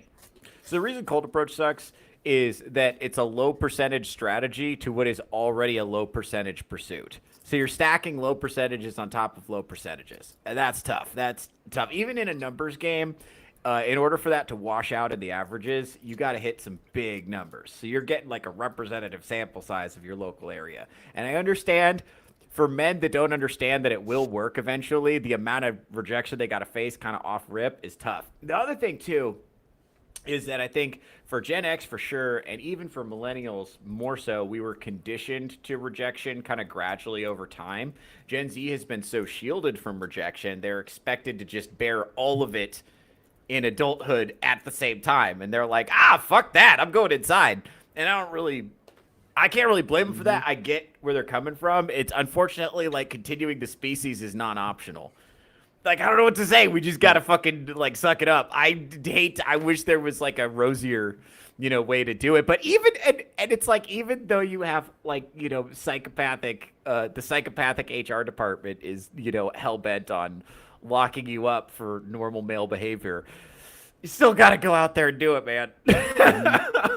It is harder because you guys have been conditioned to be the most coddled, kind of weak, any kind of discomfort, or I'm not talking about you specifically, ours, it's just your generation entirely. Any discomfort or any bad feelings amounts to almost physical pain. I've seen it on when you guys, some of my younger friends, like you talk about, it's like, it's not that bad, dude.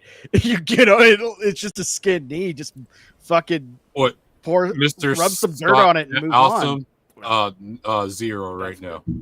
So that's good. Now, currently. So back in the day, I would say back in the day when guys tracked stats in pickup artistry, the best guys were converting on 1 in 11 approaches. That was not too bad. That was considered to be a high percentage of success. Now that was back when you could approach people and you had a reasonable expectation that it would be received well. Now we're in. Speaking of pickup artists, Theo, there's a game you can download on Steam. It's not necessarily a game, but this is a guy that was a pick. Hold on. Does this involve high school girls' underwear in any way? No. Okay. But it was a guy that was a pickup artist. He used to sell like pickup artist courses and shit. So he made a game to where like it's like, okay, the girl just said this, click A, B, C, D for like the choices. And if you click the wrong choice, you can get like slapped. Excellent. Whatever, and then keep moving on. Okay, here's the thing. I should definitely play this on stream though. 100,000%. It's not coming soon. The new show Snodgrass Gaming. Yeah, honestly, yeah, dude. Honestly, a gaming channel for me would be super funny because of just. I know. Well, the game was crap, so a lot of people played it just for it was just funny just to see the scenarios. I'm gonna find that game for you because it was hilarious. Excellent. No, dude, because I should play that on stream, and we should. I think that play would be it, find all the flaws, and then do a crowdfunding to do a better version of the same concept. Excellent. Oh, but there is one other issue when it comes to Zoomers and asking people out. Yeah. So we all know that Zoomer guys just like don't have friends in general. Mm-hmm. When a Zoomer talks to a girl who might be a good companion, he has to befriend her first. And then now, if I ask her out and she doesn't say yes, friendship's over.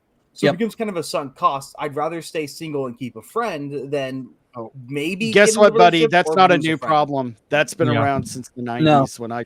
But the value of friends is higher. The value of each friend. That is I can higher. agree There's with. been a deflation Yes, of. it is. Because so what was how big was your circle in high school? How many friends did you have, Arza?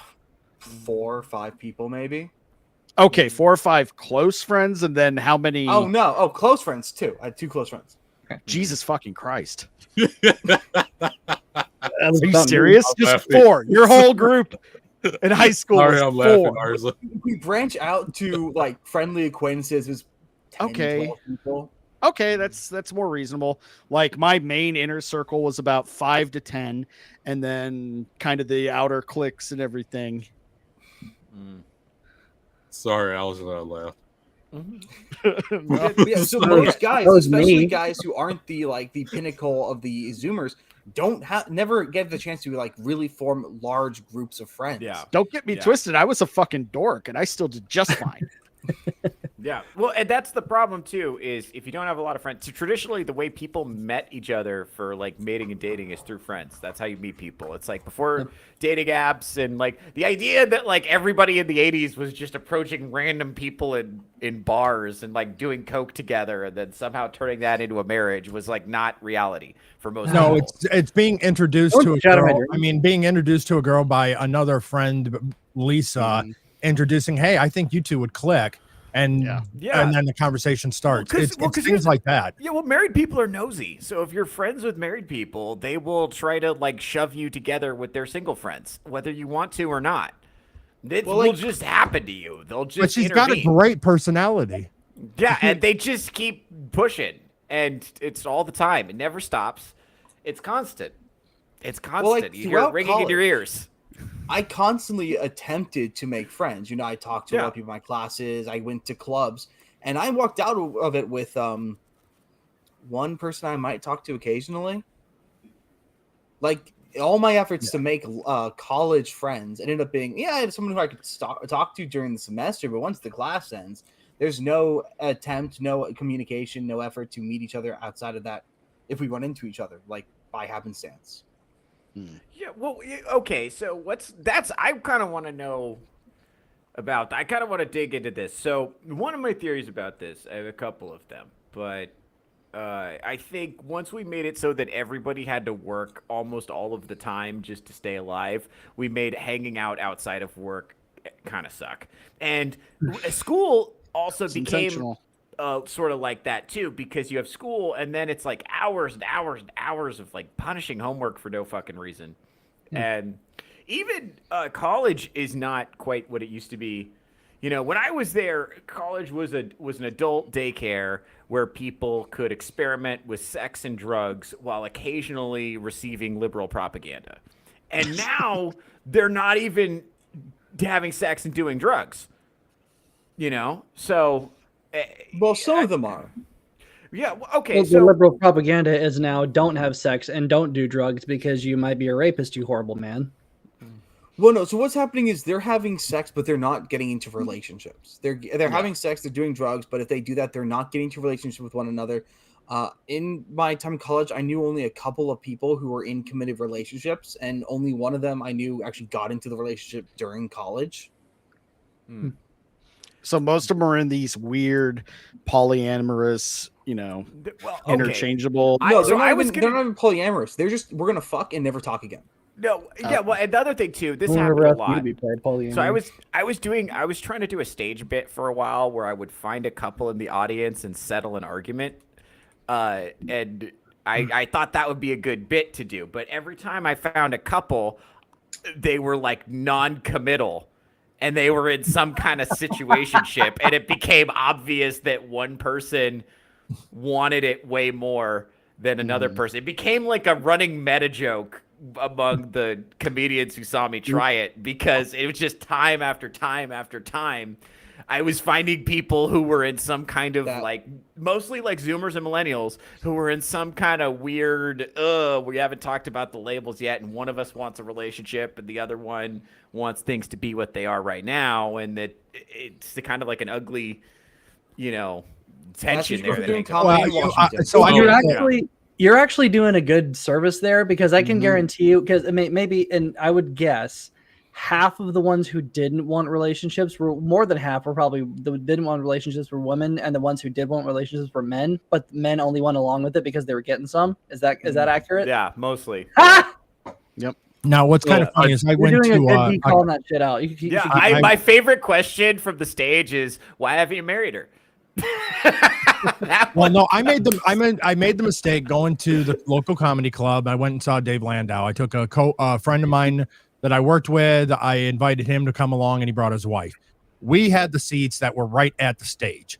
Dave looks down at me and says, "So, are you married?" And I go, my response was, "No, I'm happy." And I'm happy. I went to my coworker and asked, and of course that's his wife. Well, it turns out 6 months later they got divorced. Oh shit. Oh, so Theo, the game is called Super Seducer. I've heard of that. That is legendary. That's a legendary piece of lore. Is there a YouTube video? Yes. There's Can we YouTube get a video videos on clip it. of this game?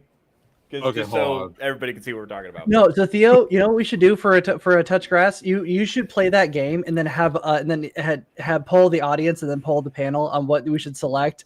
Yes.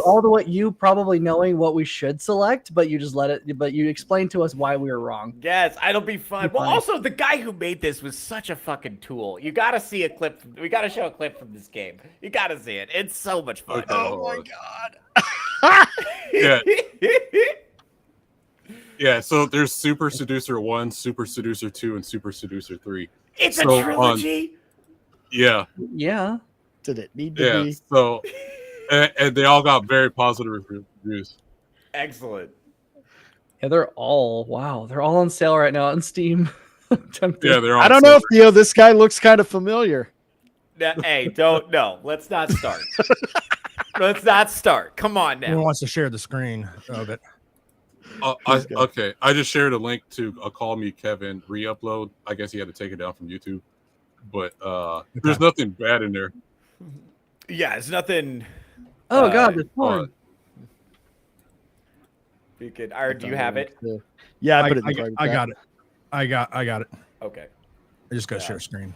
That you'll see why Aaron was saying this guy seems familiar in a minute. You'll see it. Go ahead, pull it up. Let's see what this guy looks like. Who does this chucklehead look like? Okay. You ready? Falconer in a hood. Hey there, friends. How's it going? My name is Kevin, and unfortunately, we're playing Super Let's Seducer skip ahead. 3. Skip ahead so we can see some of the gameplay footage. Is this a game? I don't know. But yeah, I do know some. Okay, cool. Okay, cool. Go ahead and mute it. We don't need to hear the audio. Just go ahead and keep Get to the guy with the hair. Okay. Okay. Wait. It's not. We don't have to make too much of the hair. Okay, we don't have to. We don't have to. We don't have to make too much of the guy. But it's funnier if we do. So it's a for people who don't know, it's a multiple choice game, and like a scenario happens, you watch it. It's kind of like Night Trap, if anyone remembers that. Yeah. And then you pick out of the 4 answers, you pick one, and then you get to see what happens. And like, hey, grab her breast or something, and then he'll make a reaction. The girl slaps him, then you have to start over, and What's then the keep playing difference? the game. What's the difference between an erection? Okay. Yeah, so you select dialogue options. And that's the game. Oh, okay. Wow. Wow. So you're At saying least that he's setting her doesn't- up for proper expectations with that one. Yeah. Yeah, so there's 3 versions of this game: Super Seducer 1, 2, and 3. Theo Snodgrass simulator. Oh, Hey, we and don't the have guy playing this game, if you're familiar with Machinima of how to annoy people, that's this guy playing the game right now. Oh no way. Yeah. The dude in the game looks like Timu Theo. Thanks, buddy. Yeah. So that's Call Me Kevin. He's the guy that was how to annoy people when you were playing Call of Duty back in the day on Machinima. Yeah.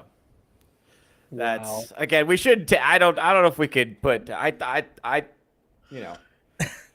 He's a very, I'm a very good-looking guy. Obviously, I mean, I think we could all agree on that. It's very, very normal aesthetic.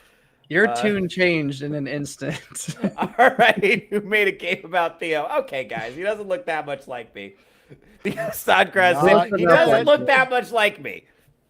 It's just not. I don't see. No, I mean, besides the long hair and the facial hair, and I don't see the resemblance. And the nobody inflated sense of self-worth. I don't know. Nobody better Photoshop my face on that guy. Theo, can we see what you Scenes look like from in your that game. 20s? I have a suspicion. No. Oh man. Oh man. So that was fun. That's fun. I should definitely play that on stream though. That Yeah, they're all $4 on sale right now. Wow. Oh my god. Yeah.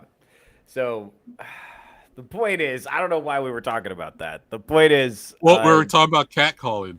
Right. Yeah. And I do. Yeah. But okay. So I do think cold approach was always a stupid low percentage strategy because, like, finding a good person to date is a low percentage strategy to begin with, and cold approach is a low percentage. You're stacking low percentages on top of low percentages. I think the best way to do it is to actually meet people through friends and family, because then you know people. You're meeting people who already like the people you like, so you don't have to worry about somebody coming in there and Yoko Onoing it up. But the problem is, like ours is saying, nobody's got friends anymore. So where's all third spot? We just go hang out at work all the time, and you can't hit on people at work because that's no good. And you got to go to the gym or you're gonna go crazy. And no, you can't hit on people at the gym. So there's no third. Okay, just online. I disagree. I disagree a little bit to that. So. Okay. It depends where you are. I think it's more, I'll say this is more location based. So like someone like me in a more rural area, it's okay to like cook up a conversation with someone you totally never met them in your life before, know nothing about. They just look attractive to you, so I'm gonna shoot my shot. Maybe I notice she's wearing a Charizard t-shirt, so I say something about Charizard, or like I did at the bar with the girl with the tattoos at the Irish bar. I remember. Yeah. Remember that. Yeah. So I look at her so look, peep game from Uncle Vagabundo.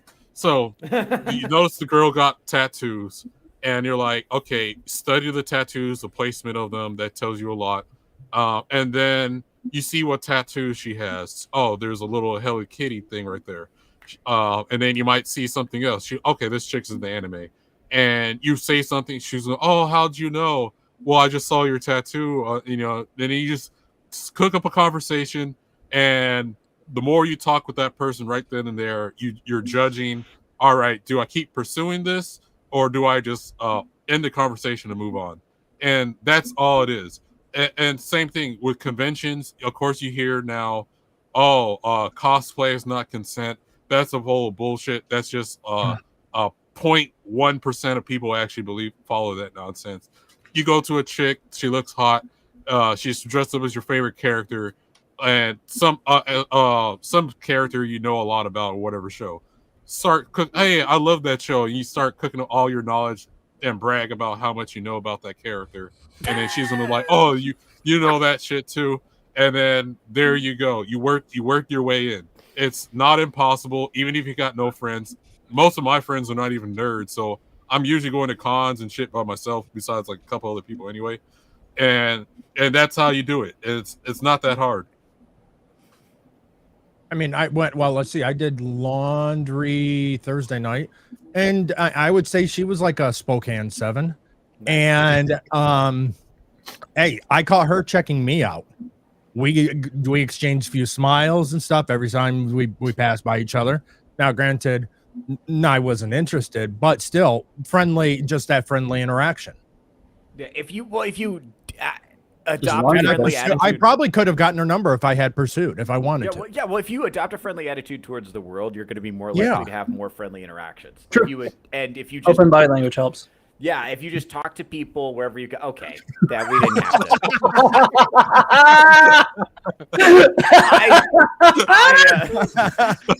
to. Fantastic. I'm really glad Gal isn't here. God, this is good. I don't think I look that much like the guy, but that's okay. You do realize I put your face on him, right? Or I could do. You not tell? Yes. It took me a second to tell the difference, but yeah. No, I didn't realize it right away. That's my bad. Speaking of Spokane, okay. Speaking of Spokane, Sydney Swidney's actually from Spokane, ain't she? Yeah. I believe so. Yeah. I found that out and sent it to Theo. Yeah, she is. Yeah. Oh man. So you're welcome. God, yeah, that's I'm still. I have heard the meta has shifted online, so people are meeting people not on dating apps, because I think dating apps are cooked. I think Gen Alpha's not even going to sign up for them. I think dating apps are over after what the they problem did to with millennials dating and Gen apps. Z. So the dating app that I used was MySpace Dating, and that worked out for me. But except it was the wrong person in the picture that I was going for. So, but that's a whole other story. But like, okay, the problem with dating apps is like, okay, if you want to send a message to somebody, you have to pay for these amount of tokens and all that type of shit. That doesn't work. All you need to do, like, okay, Arza, like you went to that one. All you need to do is go to like what's that this go to a steampunk convention or some shit, and there you go. Then you find some chick that's into steampunk, wear your top hat, get your cane, and you find someone just like you there. Okay, no, but hear Vagabond out for this because theater chicks were never ugly; they were just annoying. And when they get older, that gets better. Yeah, so they gather at places like Ren fairs and like steampunk cons and like Comic-Con stuff. Bunch of theater chicks up in there, and they're so horny. Like I can't express to you how horny they are. Okay, like, but just that advice only works for pickup culture because they're gonna hate every single one of my opinions. No, that's true. That's the other. No, you're right on that. I didn't think about that, but that's true. Actually, finding a woman who shares your opinions. Don't say your opinions right up. Don't say your opinions right up front. That's a big mistake. Just talk about your hobbies. Bring up your opinions later. She doesn't need that to know that from jump. Just you're trying to get your way into the door, and then when you rock her world, she'll follow your lead. That's all you need to do. If I don't filter by opinions, in 10 years I'm gonna be one of these miserable yes, honey, whenever anything comes up. Not necessarily. So there's a halfway point between this. I think one of the things is that in my experience, a lot of these women that have been psyoped, they will change their opinions once they decide that they like you. So a lot of these opinions aren't okay because Arza, your opinions are things you've thought about a lot and you formulated through like logic and reading. That's not how these girls became feminists. They just saw it on the phone. So if they have really good experiences with you, they might kind of red pill over time. This is a phenomenon I've heard from a lot of my friends that they've just kind of watched their wife or girlfriend slowly red pill over time. Just, Well, that happened with me too. Like, all you have to do is like, okay, you're not going to, what you do, the mistake is like outright saying your opinion. You're going to go like, she might say something that's completely dumb, right? And you go, well, all you have to do is just ask a question that leads into your line of thinking. And without saying your opinion, so like, say if it's like whatever topic, abortion or whatever, right? And then you like, well, what do you think about the people who this, and this that use it as a way of contraceptive? And that's all you have to do is just get the juices flowing in her brain. And eventually she's going to start thinking for herself instead of the collective. And you can slowly start introducing like your talking points on certain issues. But other than that, you just need to get your foot in the door. Don't being outright with your opinions on that it's unpopular and get shut down. Like, don't do that. Get your way in the door and worry about the other stuff later. I will say being out front with your unpopular opinions is also a strategy that does work to a degree. You might actually be better off with that. I think the path of least resistance will work for like the Striders of the world, guys who are non-confrontational a little bit, maybe more so. But for Arza, because you are just kind of disagreeable by nature, you might be better off just leading with the disagreeable side. Because here's the thing, like smart girls flirt by arguing with you.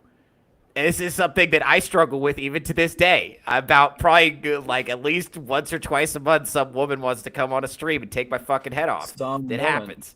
So that's what I'm saying. That's like how smart girls flirt. So you might, end up with, one of these like debate chicks who likes to go round and round and round about the issues. And she may like the fact that you have a spine and you've thought about your opinions and you're a little bit outspoken. And she may say something like, I hadn't thought of that. And she may be able to, that may be a way to actually attract a woman that you're interested in, as opposed to just marketing yourself generically to the slack-jawed zoo animals and TikTok zombies, Also, I do want to put one thing you did say. That you said that you don't think Gen Alpha is going to sign up for dating apps, but do you? I think they will because of how bad the market is. Because dating apps is how you pretend you're doing something. Oh, I didn't think about that. Feel like you're putting yourself out there when you aren't actually doing anything whatsoever. I'll just put called out now. I just want to point this out real quick, and I thank you, Iron, for that great meme. If we can get this going, because I really do think it's a candidate for Game of the Year. Wait a minute, there's some DLC content coming out in just a second. No! But like, more. If a chick's interested in you, like once you're like, hey, you worked up like, hey, you got the number and stuff, and you start hanging out more and dating or whatever, and you can start sharing some of your ideas. If she's really interested in you, she might challenge you on those ideas, like, hey, I disagree with this because of A, B, and C, whatever, and then you state your reasons. But if she's generally interested in like your personality and everything else, eventually she's gonna like, all right, compromise. Like, we don't have to agree on everything, and then you'll be right in the door. And it's like, well, the other thing too is that, especially early in your life, especially in your early 20s, you are practicing so that when you are okay. Now with Arza DLC.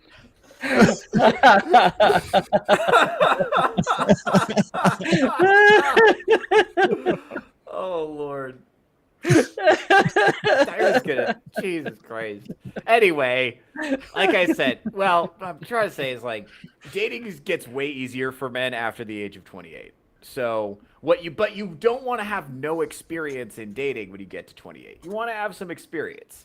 So this is kind of, you're taking some practice swigs and you're kind of seeing how it goes. Like nobody's saying that you have to, marry one of these, TikTok zombies, but you should take one out to like get some froyo or something and have some practice. Time at the wheel matters, and it'll matter later. And you can kind of figure out what you like and what you don't like. You don't have to fuck them either. You can just kind of take them somewhere and try to talk to them for a bit. And if it goes well, you do it again. And if it doesn't go well, then you don't have to. And honestly, one time I was on a date with a woman once and we got into an argument about evolution and whether or not it applied to humans. And I was like, it certainly does. And she was like, nuh-uh. And I only had sex with her twice. You don't have to keep seeing them after they disappoint you. There's no obligation. So take that for what it is. I'm helping the next generation. You guys are seeing it. Oh man. Okay. I actually I have one more video I wanted to go over because I talked about this on Theocracy earlier this week, and I wanted to get some people's opinions. Do we have any more memes, or do we just have the video? Okay, we got the video. Let's pull that up because I wanted to. So this was a video. This is two Catholic ladies chattering about. And by the way, the original post on this is men don't need sex in big letters. And so let's watch the video just for context. God. Can we all talk about Father Mike Schmitz? I showed him to a girlfriend who's not Catholic, and she's like, when's Mass?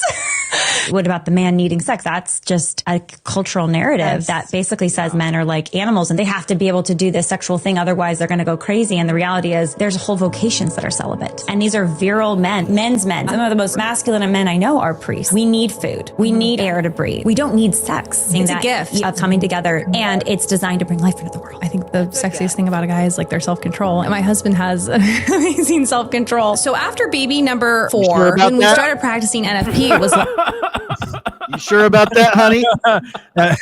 Self-control. He has amazing self-control at home. Yeah, bro. It just seems like they're talking about how horny it makes them to not fuck their husbands, doesn't it?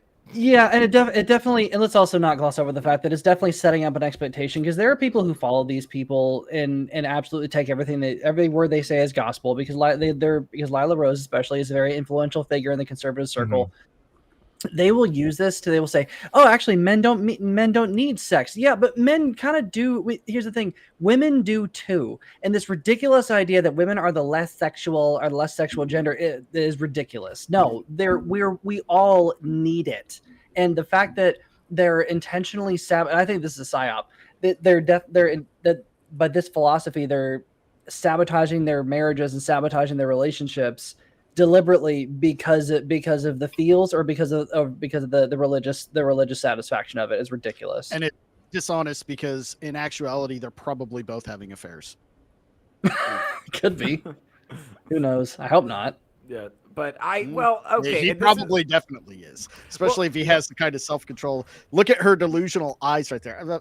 My husband has amazing self-control. But what's that you know about? Well, why are you making him have self-control in the first place? Let me take the white pilled approach here.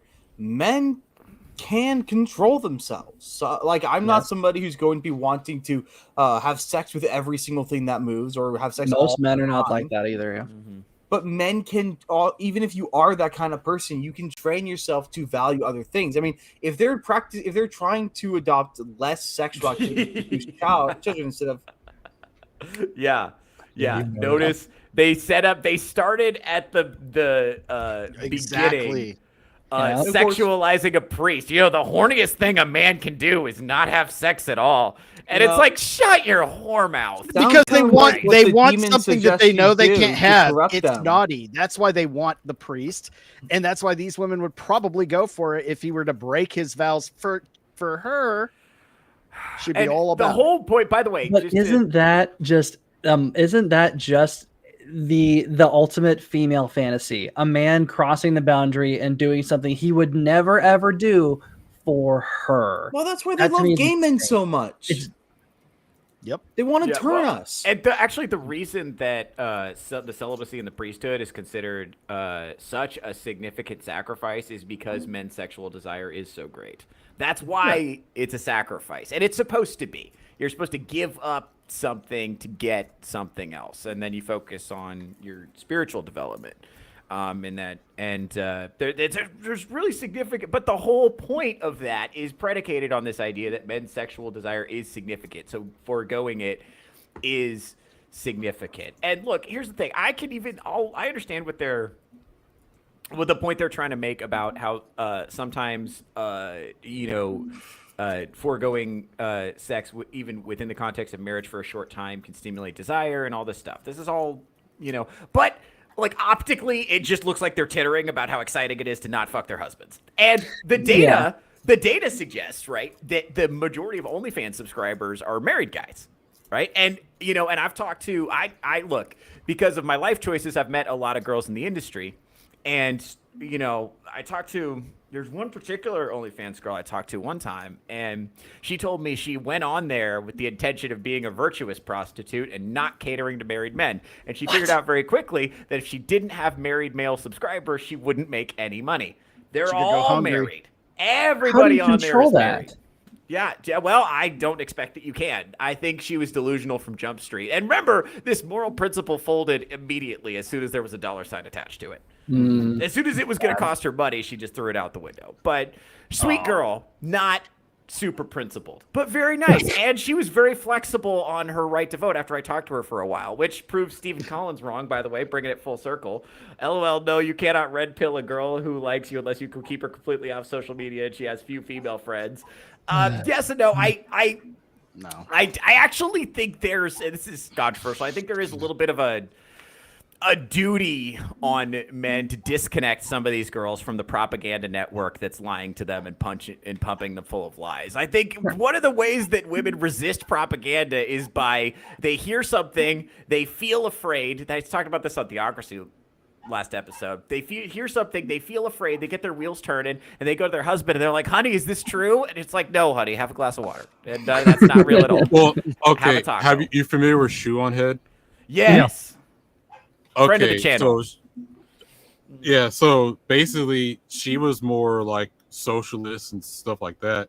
Then when she married and had a kid and settled down, she's now like more based, Yeah. So and she still comes on social media here and there, but I think if a girl gets the right guy that's going to like take charge and lead, I think it'll be fine. Yeah, well, and also not all women are ideologically committed. That's the thing. If you get like some girls are really dug in, and I would stay away from those. But a lot of girls are just saying kind of what Steven is saying here. they will always choose the views of the women who she communicates with over those of her boyfriend / husband. Ask Arza how much luck I've had red pilling his mom. What's up, Arza dad? But that's the thing. Like, some women are committed, and some women are kind of they're just saying what they heard their friends say because they value social cohesion. And they've literally, I cannot tell you how many women have literally never thought about this. This is why Vagabond's strategy of asking questions is so effective. They haven't thought about it at all. They haven't spent any time thinking about it. That's why you get these girls on the podcast and they fold after two questions in a row about their allegedly sacred beliefs. And immediately they start questioning it, you know? Oh, real quick, just to go back to that video we were watching where, the horny priests and the women that don't want to have or think it's hot to deprive their husbands of, regular intimacy. Now, this is a big problem with the kind of the conservative side and all that to try and demonize normal relationships. Because if you're going to have a healthy, successful relationship, sex is a big part of it in keeping, everything passionate, because the two biggest things that contribute to divorce are finances and sex life. Yeah. And if you start fucking with those and trying to normalize making one of them, non-functional, then you're just setting up a recipe for more increasing the divorce rate, even amongst devout religious people. Look, okay, I'm kind of focusing. These are what are known as crazy eyes. Crazy eyes. And to the point that my dad was making, my mom is unfortunately in that position where she's smart enough to resist the strategist asking questions, and she can defend her beliefs, but her beliefs aren't ontological. They're purely emotional. Her entire basis is what makes her and her friends feel good. My mom doesn't watch the show because she doesn't like Theo. Hires his twin sister that doesn't look anything like him. Big surprise. She watched this show last week only so she could see me wearing the shirt with his face on it. Because she Did she like it? Did she like the show? No. That's why they watched once we stopped talking about the shirt. Oh. I think Arza's mom, you can come on the show anytime. Friend of the channel, Arza's mom. And Arza's twin sister who looks nothing like him, also friend of the channel. But my twin sister, that one's funny because she had a kid and now she's actually she used to be like super anti-man, but since having a kid, she's become kind of a little bit red-pilled. She's becoming much more less radically left as she's become a mom. Yeah, I think that happens to a lot of people, and it changes your perspective a lot. It changes how you think about the future. It changes how you think about priorities. It changes what you want from a society. All of a sudden, a society where you get unlimited freedom to run around naked and hump people doesn't sound like, quite the utopia that it did when you were single. Now all of a sudden you're like, hey, maybe kids shouldn't be peed on at pride parades. I don't know. Just throwing out ideas. Anyway, the education system brainwashes people into answering questions in the most acceptable way that they can without ever realizing that the only way to win the game is not to play. Bingo. We are incentivized from the time we are very young to crave social acceptance and cohesion and to learn to derive that from adherence to the leftist narrative. And if you don't like the leftist narrative and you reflexively reject it, we've got your approved counter narrative, right? We've got your you could vote for the red kick in the dick instead of the blue kick in the dick. You got your government approved counter narrative. Same with feminism. Feminism is the government approved narrative, and then your government approved counter narrative is the red pill, right? Either way, you end up alone, childless, and highly materialistic. It's the same shit. Well, I've talked to you about this a little bit in private, Theo, but ever since starting the Screw Tape letters, what I'm finding is like every single thing that Uncle Screw Tape has told Wormwood on how to corrupt the mortals is just how society is laid out now. Yes. As by the way, friend of the channel, C.S. Lewis, predicted all of this. Everything he talks about in there is 10 times worse now. It's like he describes hell as being overly administrative. He literally describes HR culture as hell, and now we're living in HR culture. Yeah, it's horrible. And we talk about, like, if you think about, like, we think, oh, well, we have better lives than dirt farming peasants. They didn't have a Nintendo Switch. And it's like, yeah, dirt farming peasants in the Middle Ages didn't have a Nintendo Switch. But the cool thing about being a dirt farming peasant present in the Middle Ages is that you set your own work schedule and you don't interact with the government very much. You pretty much only see them at tax time, right? You never hear from the king. The king is not up in your business. He's got other stuff to do. Right? So you spend almost all of your time setting your own schedule, doing your own stuff, farming dirt on your schedule, whatever. And yeah, you got your little family unit or whatever, you know, but like in some ways, the government we have now, despite the fact that we make these big claims about being a free society, is actually way more invasive and way more restrictive and way more unpleasant to live under than hereditary monarchy in the Middle Ages, because we interact with the HR department every single second of our lives. You literally can't live a normal day of your life without breaking at least one rule or regulation. I don't know, fellas. What are we thinking? Makes me sad. Yeah, I know, right? I don't want to leave on the bum note. I guess let's take this video. Fuck the government, fuck authority. How about that? Tired of looking at crazy eyes. Thought leaders becoming thought leaders. Am I right? This is crazy, though. It's crazy. What's crazy is that I don't think all or even most women are like that. You know, throw this in the chat. Look up 3 felonies a day. Yeah, I've heard that. Yeah. I don't think but I don't think women are having a good time either. And that was what my last. You should bring up the picture I sent you where it's like, what was the AI relationships or some shit? Yes, dude. Hold on. To add on to Steven's comment, I just looked that up specifically. It says the average person commits around 7 crimes per week, from felony and from minor infractions to more serious offenses. In the U.S., the average person unknowingly breaks the law at least 3 times federally. Wow. Those are rookie numbers. So we got to get those numbers up, fellas. Yeah, I know.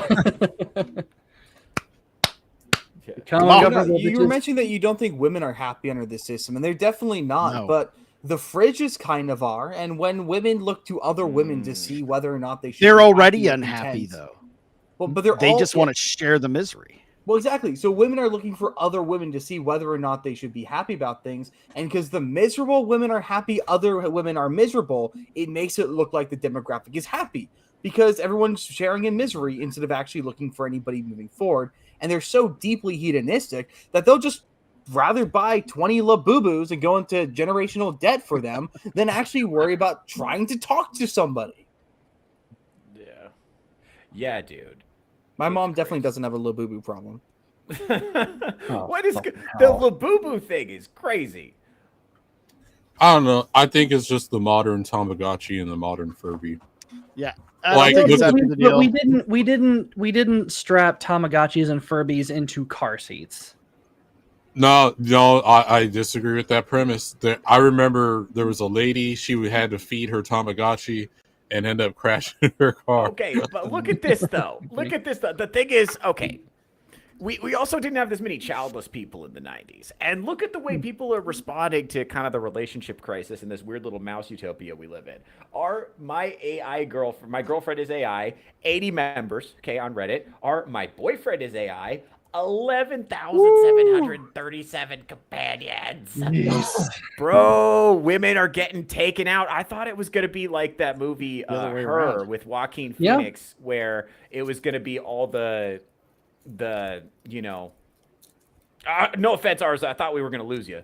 I really did. I thought we were going to lose, some of our nerdier shut-in guys to AI girlfriends, and it turns out no, not at all. Men are not swayed by the chatbots really in that way. I mean, some guys end up thinking they're the messiah from talking to chatbots, but they're not getting involved with them erotically. But women are, and I think that's because especially ChatGPT is designed to just validate you over and over and over again. Mm-hmm. I'm looking at the subreddits, right? And this is really interesting. There's only one post on My Girlfriend is AI.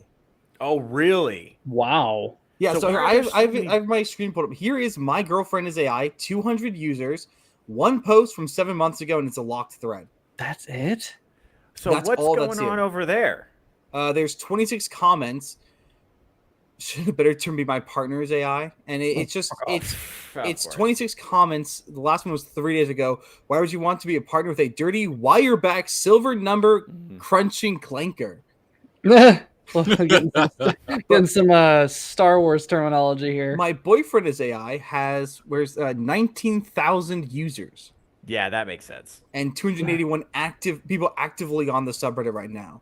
Okay, that makes sense. Well, I think because the problem is, so a lot of modern women in like these in more liberal areas. So, because like I said, I think it's different in rural areas, Yeah, but in for more sure. liberal areas, it's they painted themselves into a corner to where, all right, because of my surrounding with other women here, they're also like, hey, we got to be on this feminist agenda that we don't want to be. We said we don't want catcalling and all this other stuff. So then the guys stop. They either get themselves a passport or go move somewhere, hightail it somewhere else. And they're like, all right, well, I'll do the alternative and I'll find happiness somewhere else. The women aren't doing that. They're stuck in their same positions. And they're like, oh, well, none of the guys are talking to us. What's the next best thing? And like all the guy needs to do is like, hey, I can get my passport, go get me a chick from some other country that happy to be here and happy to that I pay for whatever I pay for, and or whatever. This is a different life strategy too. Like women's mating strategy historically has been to just like stand there and look pretty, and men's strategy has been get out there and get after it. Because historically, like I think 80% of women reproduced and about 40% of men did. So a lot of times, if you were a guy and you didn't get out there and get after it, it just wasn't going to happen for you. Like really, I mean, you either died in a war, you died building a wall, or you survived one of those two things, and you got a wife. And if there weren't available wives where you were at, because Genghis Khan or whatever was hogging them all, you had to go over the hill and find one if you wanted one. Well, yeah. The other thing too is the work culture now, right? With women. Sure. So now that women has gone to the workspace and they're given these jobs, they're like, hey, I'm gonna stick to this career. I'm gonna wait till I'm 45 or whatever to start trying to date. Yeah. And the guy's like, well, I don't have to wait that long. I can just get me a chick that's in her 20s or something and be happy. Like, even if it took me to my 30s to get settled down or whatever, I'll just go find me a chick that wants it now or whatever and not waiting. Yeah, I think, well, the problem is like, so a lot of these women who've been, we talk about this all the time, but they've been kind of like fast-tracked through elementary school, college, into high-status jobs where they're booping on a laptop or whatever. And they've been selected, so they kind of selectively pushed men out of these jobs they used to have status and gave them to women, and now those women are looking for men who have similarly prestigious status, but there's a lot of those men have just dropped out of the economy, so they're basically like not attractive prospects to them because of how they think about the world. So now these women are in a position where they either have to completely change how they think about the world, or they can just be alone and shake their fist at the sky. And it seems like women have chosen to shake their fist at the sky, and that's fine, but that's going to put us in a tough position, birth rate rise. Another thing, I don't have the data on this, that we may have to push this to another episode because we're already coming up on 2 hours here, but one of the things, we're having real significant employment shortages in healthcare and in teaching. And one of the reasons for that is that those careers are majority women. And a lot of women will experience burnout and leave those careers for their health and well-being and sanity. And now we have a big shortage because they got the degree, but what they wanted was the degree and the lab coat and to walk across the stage and post pictures on Instagram and be like, he asked if I was Miss or Mrs. and I said, I'm a doctor. That's what they wanted. And then they got it. And they were like, this is hard. I didn't know it was going to be like this all the time. And now they don't want to do it anymore. And now we don't have any fucking doctors. We're running out of doctors. Go watch It's a Gundam as he walks through Jew daycare, as some people lovingly call it, or white girl daycare. No. We don't have to call it that here. We can call it something else. That's what they call. That's what it's called. No, I didn't it's called make it adult up. daycare. I sent Theo a White video girl the other day. daycare as well. If you look at, not only are these women getting like inflated jobs that pay way too much. They don't do anything. They go and they do like 4 Zoom meetings, and that's an 8-hour business day for them. Jeez. And then they are given free food, free wine. Lots of these places have wine on tap. So they're being asked to do nothing, and they get a higher pay grade, and they're getting mad when the men they're trying to date are being paid less for infinitely more work, because now that man is status-wise way below them. Yeah, it's tough, unfortunately. And now it sucks because, like, you have to explain to women. It's like, hey, basically all of the choices that all the principles you're using to guide your life are making you incredibly unhappy, and the best thing possible for you would be if you changed your mind about, like, literally everything. And I'm not saying that because I'm, like, psyched about it. I understand that's really hard to do, but, like, everything you're doing right now is going to make you unhappy. And we're seeing this more and more. Like you guys were saying, we're getting more of those videos of, like, why won't men approach me in public? Why aren't men approaching me? I was like, where do I find a liberal boyfriend? How can I find a man I'm attracted to who shares my values? If you're in the UK, like, shit, I'm gonna go to I have to worry about the police officer pulling me over. Yeah, bro. What the fuck, dude? Like, we're in this just, like, horrible environment. And what's crazy is I think there are, like, I still am a believer that normal chicks exist that are just, like, they're not into all that. They're not with the smoke. They don't want all this nonsense. Well, and it's a loud minority. Well, what's crazy is, like, I think millennial women are the ones who really poison the well. And I think the people who are getting hurt by it the most are Gen Z women and Gen Alpha women, who, by the way, did not do anything. Gen Alpha women especially did not do anything. And they're on the receiving end of all of this hostility because the men of their generation are getting just, like, shit, a fire hose of dog shit right to the face, telling them how terrible they are. And so okay. I don't necessarily blame millennial women necessarily. I think it all pinpoints to John Money. So no, we got to go further up the chain because it's not. I agree with Vagabond real quick. I want to let him finish, but, like, I do think anger at the people who received the propaganda and believed it is misplaced. I think we should be, if we can, mad at the people who started the propaganda in the first place, and trying to help the ones that are stuck in it. Yes, dude. There's still hope for. That's why I'm There's saying still we hope need to for a red lot pill of these people. girls. Yes, bro. We need to be red pilling these chicks, not not freezing them out, dude. And looking at everybody as the enemy is going to be the only way to not solve the problem. Absolutely, and that's what they want. Go ahead, Vagabond.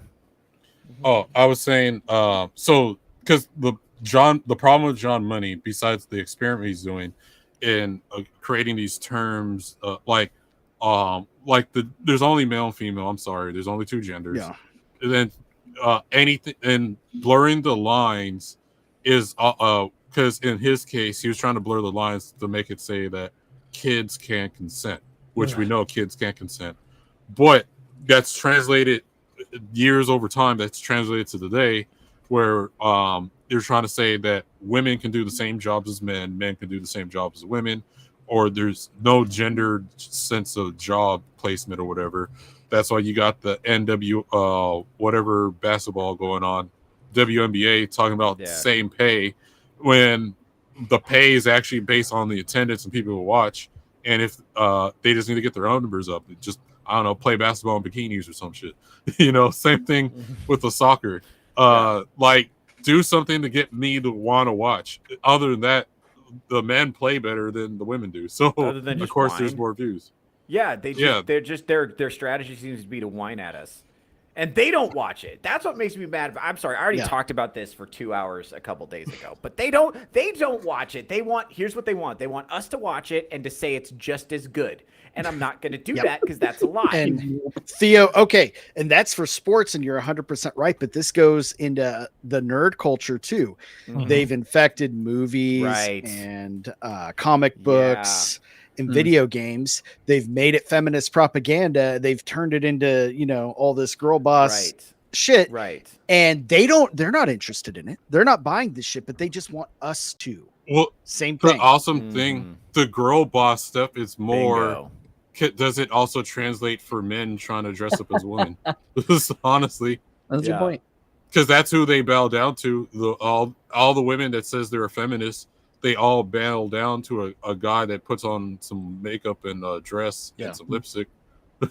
Which is crazy to me. It seems like if anything is a threat to women's rights and women's ability to achieve their rightful achievements and whatever, you would think it would be allowing men to enter that competition, because men are fucking ruthless. Men are undefeated throughout history. Men have defeated every opponent they have ever come up against. That's why our species is here. We got so good at fighting nature that we had to fight each other because otherwise we would be bored. And North America used to be covered in giant monsters that wanted to kill us, and then we killed them all until we ran out. That's what happened. Fucking read a book. And now we're so bored, we're trying to genetically re-engineer them to bring them back. So yeah, we're bringing them back. Yeah, we're bringing them back. I want my woolly mammoth. The fact that the maternal instinct has extended so far as "won't you think of the poor direwolf" is such a shocking turn of events, considering the relationship our ancestors had with the direwolf. This is a wolf that can climb trees because it has a shoulder socket. I want one. If I were a fucking bad billionaire supervillain, I would have a backyard full of woolly mammoths and direwolves. We gave the I just want to know territorial office to drive to work every day. That'd be kind of fun. Yeah, we gave the internet to people and thus the ability to share their ideas and opinions with everyone, but forgot to teach them that they aren't special. Yeah, I knew we were in trouble because I was sitting down one time and my hairdresser had an opinion on the Secretary of Defense. And I was like, maybe too many people are paying attention to politics. Is anyone just going to gloss over the fact that he said hairdresser? I was about to say. Yeah, what? Yeah, that's routine maintenance. You don't go to a barber? No. What is a barber going to do with this? I thought he was plus gay. Yeah. No, I thought y'all out of your mind. He does he gets the L'Oreal Head and Shoulders, and then does the dolphin dive into the bathtub or some shit. Yeah. Do they do your hair while they're also doing the mani pedi, or is that? Yeah, and then we gossip. Guys, we talk about the Secretary of Defense, bro. It says and then she wanted to talk about the Secretary of Defense, and I was like, Kristen, maybe this is not your wheelhouse. Well, it's not that. So the internet. Okay, so the internet is a lot of information, but at the same time, even with that information, we're not allowed to shame people anymore. Yeah. So that's also the problem, where they're someone like okay, we got participation trophies, we got you can't make someone that what was it Sonic restaurant where you got the trendy dude in there. Wait, you called me, man, what do I look like? And he's like, I think you look like a sir. And he turns the camera on himself and it just looked like a dude. It just looks like a fucking dude, bro. And it's like, bro, I'm not trying to be I don't want to do this. I don't want to tell that guy he looks like a dude. I don't get joy from that. It's like, but I'm not going to sit here and pretend you look like a girl. I'm just not going to do that. I'm sorry, because that makes women nobody's unsafe. saying you can't live the life you want to live. We're just saying we don't have to participate in it, or we're going to make mistakes because we don't know what you're going for all the time. Yeah, dude. We're going to try to be as polite as possible if you give us the same respect we're trying to give you, but that's not the case. Yeah. We're trying, bro. And it's like, here's there used to be the rule was you do that, whatever weird shit you want to do at your house. Vagabond wanted to go be a gooner and live in the woods and whatever. And so you know what he did? He went and did that at his house. He bought a piece of property and he did it at his house where I don't have to look at it. If he was being a gooner at Five Guys or whatever, and I had to sit there and look at it while I was trying to eat, I'd be upset. But he doesn't. He's respectful. He's a good citizen. Well, to be fair, hold on. I do plan to get me a Tasha car, and we could probably go over what those are tomorrow on I Swear It's Not Hentai podcast. Oh, fuck. But but if you want to color me intrigued. No, but if you want to wear, because here's the thing, here's the thing, you have a wife.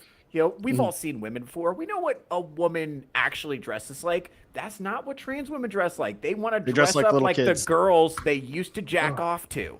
That's what they always want to do, and they want to take super sexual photos of themselves, and they want us to be horny. It's like the women's basketball thing all over again. You want us to say this is just as good as pictures of girls without penises, and it's not.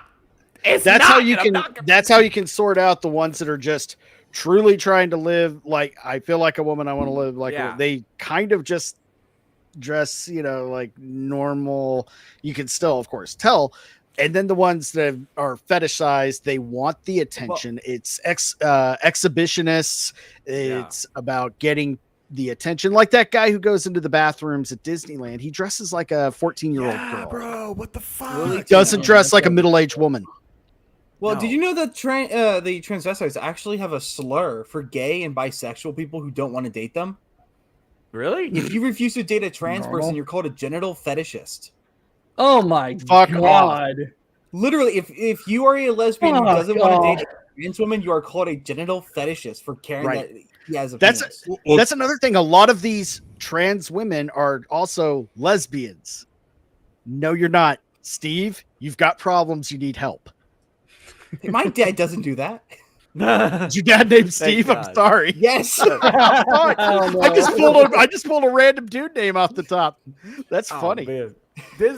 It's crazy though. Like I think a lot of this is downstream of not bullying people and not having social shaming and stuff like that. And I understand. Sorry, dude. Again, first guy name that came in my head. I'm sorry, your names are common.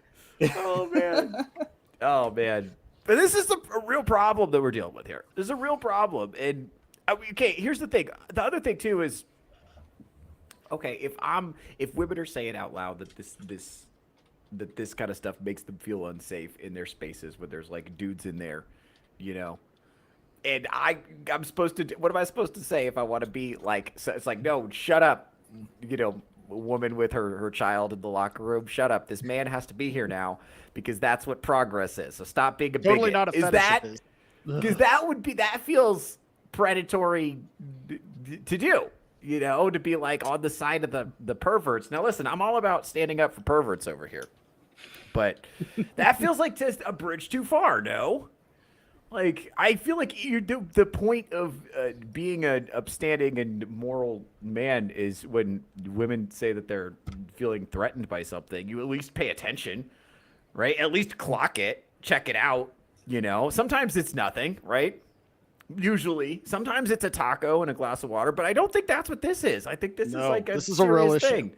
Mm-hmm. You shouldn't have dudes with their dicks out at the Korean spa, so to speak, right? No good. Real women, biological women deserve to have their spaces, their sports, everything protected. That's how societies function, and that's how it'll continue to function unless we fuck it up. And right now it's being fucked up, so it's a problem that needs to be addressed. Also in turn, we need a return to male only spaces. Yes, for fuck's sake. Yeah. Yep. Yes. And I don't know if you've ever had the displeasure of arguing with any trans rights activists, but almost every single one of their arguments is either deeply homophobic or deeply misogynistic, and there's no in between. Oh, and if you call them out for this, they lose their shit because they're so deep into cognitive dissonance that they can't fathom. I can't be misogynistic. I'm defending trans women who, in my mind, are women. So I'm defending real women, too. Yeah. So when I say punch that bitch in the face, if she tells you to stop exposing yourself in front of her 14-year-old daughter, you should punch that bitch in the face. It's totally justified. Yeah, the way these trans activists speak about J.K. Rowling is appalling. Yeah. And those are, and let's not lose track of this, that's men just venting their frustration, talking about all the ways that they would unalive a real life woman who, by the way, is, by all intents and purposes, by every measure, is a feminist. It was like feminist. I used to hate it when J.K. Rowling. I used to hate it when J.K. Rowling said stuff out loud. I hated it because it was always some bullshit. Like Dumbledore is gay now. I decided. Like, why? Mm-hmm. Anyway. No, do you remember that trans journalist that was going after that popular VTuber there for a while, and all his stuff got unearthed, like talking about how all the cis women are going to end up in breeding pits and all this shit, like real fucking like, oh no. That's what Theo did. That's kind of the mainstream way a lot of these real extremists like Arza was talking about, trans people think. And do you remember, a lot of these people, when they talk about like these catastrophic events, they're not afraid, they're horny. They want the trans Handmaid's Tale to come true because that's their fetish. Maid's Tale. Yeah.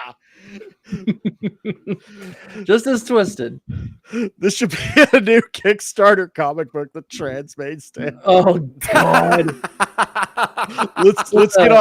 let's get Von Coleman on board. Let's get Von Coleman on the horn. Let's do this with a big old fat asterisk. Hail Emily. This comes from the fantasies of an actual trans activist. By the way, if you're disgusted about this, you should be. And here's who made this up. Man, you know who some of my favorite people are? It's really based gay dudes that are just fucking. They don't give a fuck when they start talking about the whole like they're trying to. And they make a lot of good points. Man. They're trying to replace. You're welcome, Arza. They're trying to almost like they're getting at the confused young gay guys and trying to convince them they're trans early on to fucking inflate their numbers and erase what used to be normal gay guy culture. Yeah, and the regular old gay and lesbian stuff like 90s gay was cool as fuck. It was fine. Nobody had a problem with it. And then it started like that slippery slope thing. And it's the gay guys are the first ones to say, yeah, the slippery slope turned out to be real. I wish I knew about it then. Those of us who are realistic, they're the ones that are going to actually save, like, because you got to get your own house in order. And they're the ones that are going to fix it. Yeah. But there need to be more of them to get brave enough to fucking speak out about this shit. Well, and when I argue with a lot of TRAs, I frequently mention that there is no fighting with the trans sisters, because that's how they refer to trans men, as they call them my sisters. It's the most incestuous thing I've ever heard. It really just does sound like that. But I really have to point out that trans people did not fight for gay rights. They fought through gay rights. Trans people wanted to progress gay rights so they could use it as a Trojan horse to push the John Money-inspired ideologies. Yep. And then now they're going to sacrifice us at the altar of their beliefs. Because in order for transgenderism to be a valid belief system, homosexuality cannot. Because you cannot be attracted to men if men is a social construct. Yeah. Well, it does kind of seem like that they're using the trans people as human shields to advance leftist doctrine more generally. Oh, like they don't actually all of these conflicting ideologies have joined forces to make one big like homogenous, like self-destructive force. You mix in radical Islam with communism with LGBTQ plus extremism. And feminism, don't forget that. And feminism, yes. Yeah. None of it can coexist. No. So the minute they take out the regular the enemy, that as they see it, they're going to start self-destructing and fighting within. Well, they already are. Each one of them think that in the end they're going to be the last ones standing. Well, the thing is they've already seen that. We've seen that already happen, because you have, let's say, a city in Michigan that is highly very, very strongly Islamic, and they came out against the LGBTQ plus extremists. And now that community then came back going, hey, why are you coming after us? We supported you. Yeah. Dumbasses. There's one common thing. There's one common thing I say to a lot of these TRAs that piss them all off. If gay marriage ever gets overturned, it will be the fault of trans people. Not conservatives, not Christian extremists. It will be because trans people screamed too loudly about nothing and forced themselves onto everybody else too aggressively. It will be start fucking with kids. Overreach. Number one thing you can't do. Yep. You start fucking with kids, you're going to lose your people that were like myself, young in the 90s, totally fine with it. I'm sure Theo, all of us probably. No problem, live and let live. What's the problem with gay marriage? What's the problem with all this? We're all fine. Now you fucked with kids. You got to get your house in order, or we're not going to support anything. Yeah, just don't do that. Walk away.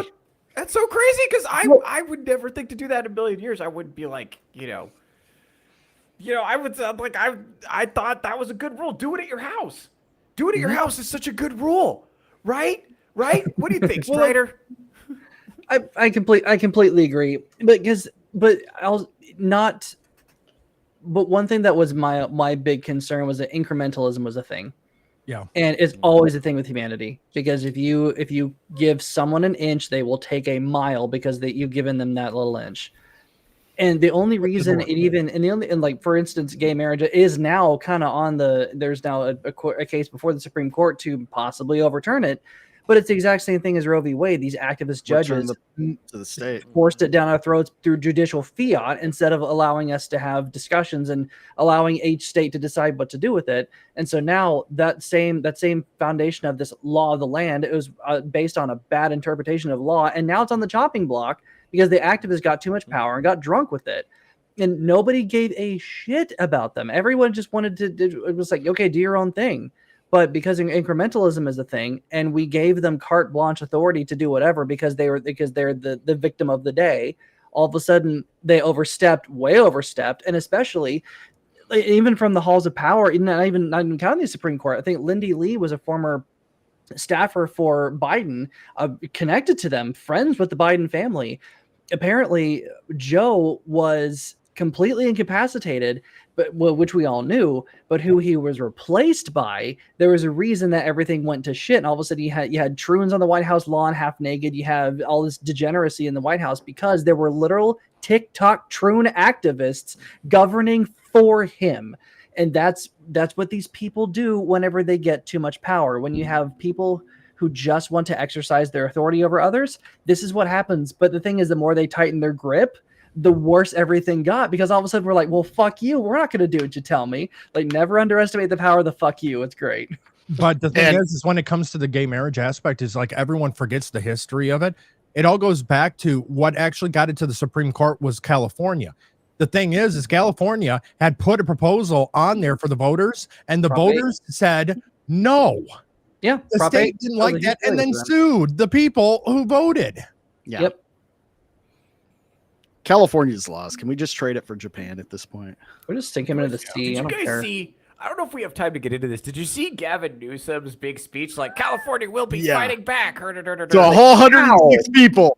Yeah, and what's crazy is Including like, the press. So I saw a video. It was a comedy video on Instagram. I'm probably going to be talking about it on the Actually, I don't have time to get it now, but it was basically like, why does our governor have a podcast? And it was directed at Gavin Newsom, but it's like, but think about it. Okay, we talk about this a lot. Comedians and podcasters are regrettably some of the most powerful people in our society. I think it's going to be very normal for politicians to have their own podcasts pretty soon, because it's basically, why would I have a director of propaganda when I could just create my own?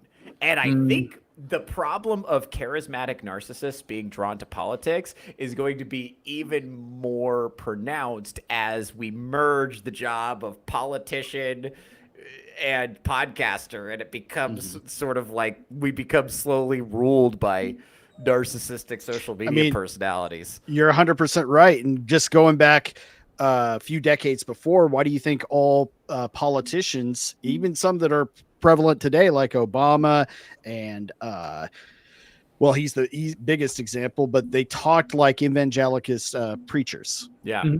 Yeah. And imagine, I don't have to go on Tucker Carlson anymore and risk him grilling me. I can speak to my audience of millions directly with no pushback. And wait, no, hold on. Wait. That's not what, oh, man. Yeah, think about that, though. You get to speak. Ours is your campaign manager. Well, think about this. Like, okay, let's say, Gavin Newsom's, I think he's ahead of his time with this. And he's not particularly charismatic or interesting. But imagine, in 20 years, President Mr. Beast, somebody who really knows how to use these platforms. And he's like, hi, what's up, gamers? I'm here on the White House lawn ready to give away $1 million as 3 homeless guys fight to the death. Just splits a pool cue and throws it out there, right? Like, that could be reality. And think about that. He's somebody who has the skill to not just put together a good podcast, but also to clip it and we'll probably have AI doing this, but have an engaging clip. And it's like, hey, if I'm a low IQ voter, I may not sit through the whole 3-hour podcast. I may not understand it, but I might see a really dope short video as I'm scrolling through my daily slop. In that short video, millions of people could see that. These shorts, they go quick, quick. On a kind of like that, but on a different scale when with Trump's mean tweets. That's why they worked as well as they did. That's a good example of that. They're hilarious. And they work. Yeah, dude. And that's why Gavin Newsom's trying to mimic the Trump mean tweet right now, even down to using word like sad period. Like, dude, at least use your own words. They're literally trying the same strategy. The problem is, like, Trump is one of these, when it comes to social media and politics, he is one of these once-in-a-generation geniuses, like Napoleon, I think, where he just, like, so if any attempts to mimic him is going to fall short because you don't think like him. You can try to copy him, but you don't think like him. It's this combination. Trump has the petty narcissism and overconfidence and bravado that social media really selects for. And he has been, channeling that for his entire life. He's 70-something years old now. He's had 70-something years of practice being exactly the right kind of asshole that blows up on Twitter. For real. And then it just hit at the right time for him to be president. I don't know how the Democrats are going to be able to compete with that. And the fact that Gavin Newsom is trying is, by the way, all the evidence I need that he has no principles whatsoever. Yeah. Just none. But at the same time, we need to take, everybody needs to not blow off like, oh, Gavin Newsom, that's not a threat at all. No. And I think Trump is smart enough to acknowledge that, know how to address it the right way and the Trump way for whoever his successor is going to be, hopefully, and most likely JD Vance, to get, you can't not just ignore the problem like it doesn't exist. You have to address it and address it the right way. So don't underestimate how retarded people are. Even though we all know Gavin Newsom's a complete fucking scumbag. Yeah. And he's not has popular in California. No credentials to govern even California, let alone be president. Yeah, he's not. But this redistricting thing isn't going to happen. But yeah, Gavin Newsom's not popular. That's the thing. No. He's not popular in California. So he's ahead of his time, though. Like, he's definitely on to something with politicians having their own podcasts. That's for sure. There's a reason. Okay, Obama is doing podcasts now. Michelle, it's humiliating because they're bad at it. Like, I love it. I love it that the Obamas are doing a podcast and it's worse than mine. I love that. Oh my God, that makes me feel so good. Fuck them. It's because they don't have a producer like me. That's the reason. That's right. They don't have the 99 overall producer. Shout out to Drunken Ebolero. That's why their podcasts are garbage. No, and it's also the host that of their podcasts that aren't that great either. No, they're the left hasn't learned the art of podcasting. That's why they'll never have the numbers, or they at least not yet. I still find it hilarious where they're like, well, the way we can, here's the plan. The way to compete against the right is we need to get our own Joe Rogan. You had your own Joe Rogan. Joe Rogan. Yeah. Exactly. Which is crazy. That's crazy it's crazy that is. They don't understand that the reason that they're not doing well is because the things that they say and do and the policies they advocate for. No, they think it's something superficial. Like, this, they don't realize who all of the most prominent members of the conservative party right now are former Democrats. Yep. Yeah. Donald Trump, Tulsi Gabbard. And this is a good point too. RFK Jr. What Elon works in Musk. podcasting is authenticity, and the left is incapable of being authentic. None. And I think that is exactly right, because everything about the left is performative virtue signaling. Look how good I am. Look how victimized I am. Look how much I support the current issue. And I'm on the correct side of current issue, and we need to do more about current issue, and I will advocate for more to be done about current issue, and it will be paid for by current bad person. Right.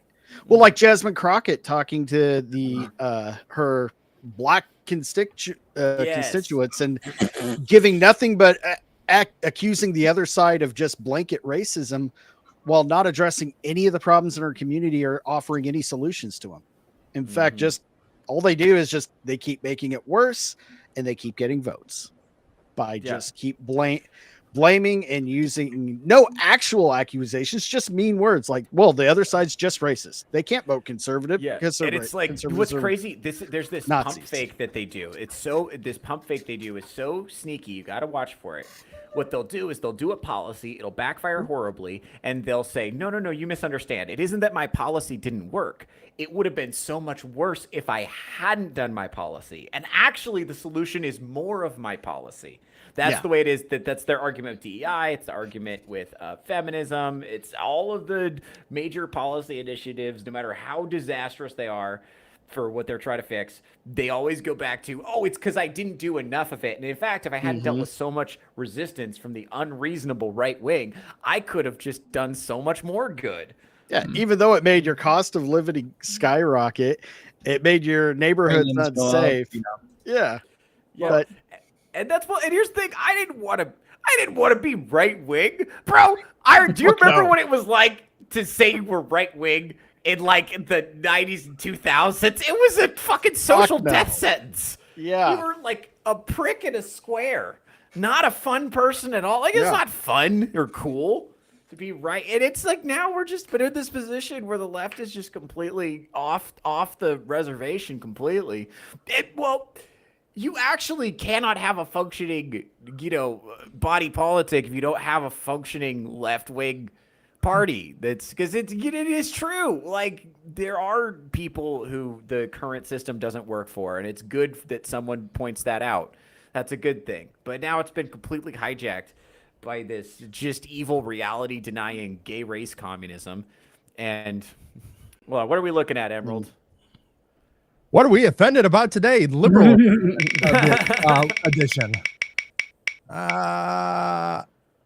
Looks like we're going to be upset about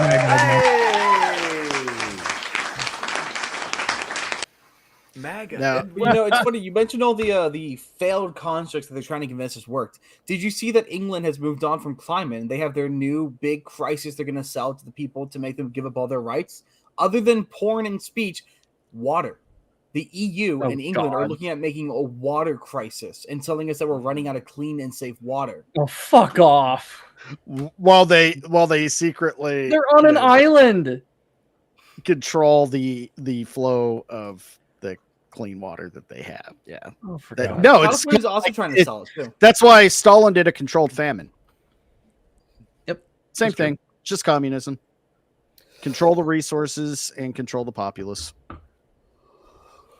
Well, you control because everybody knows that the weather scare isn't a real thing. It's just not. Yeah. I don't know, man. What's crazy is that like we can all sit here and be like, what you're saying is reality is not reality. And if you talk to a bunch of leftists, they're gonna look at us and say that we're delusional or else bigoted. Yeah. Or we're just mean. Yeah, we're mean, and we're the other thing too. This is what's crazy. Okay, so the left has this idea of what a right winger is. They can't map the right wing at all, which is a huge problem. Because I seeing this now. They can't map the right wing at all because they think the right wing is made up of closed-minded people, the kind of people who aren't interested in trying new food and aren't interested in other cultures, and they just want everything to stay the same, and they want Projection. it to, and it's exactly right. The left is way, way, way, way, way more closed-minded than the right, which, by the way, is why they're not creative anymore. Because it used to be the left was creative, and it's open-mindedness that leads to creativity. And all of the creative, interesting, intelligent people have jumped over to the right, and now it's a really fun space. Or they're dead. Yeah, well, yeah, it's a fun space now because there's so much disagreement. I kind of think it should be illegal to think about getting an abortion. But that opinion is never going to win over here because there's so many people who think different things. Like in order to get a coherent, policy in right-wing politics, you kind of necessarily have to moderate. And you have to, you can't just assume your ideas are going to carry the day. You have to go in and defend them. And if you can't, somebody with a better argument is going to win. And that's really cool. So you get good policy out of that. And that's hard. That was something they were calling out the Trump administration about, was like, oh, you guys are all disagreeing with each other. It's like, yeah, because we're not in a That's cult. a good thing. That's a good thing. Everybody, all 6 of us probably disagree fundamentally on several different things. And we just have a conversation about it. It's not running our day or our friendships. Yes. Yeah, that's why feed is okay, and you guys are just tripping.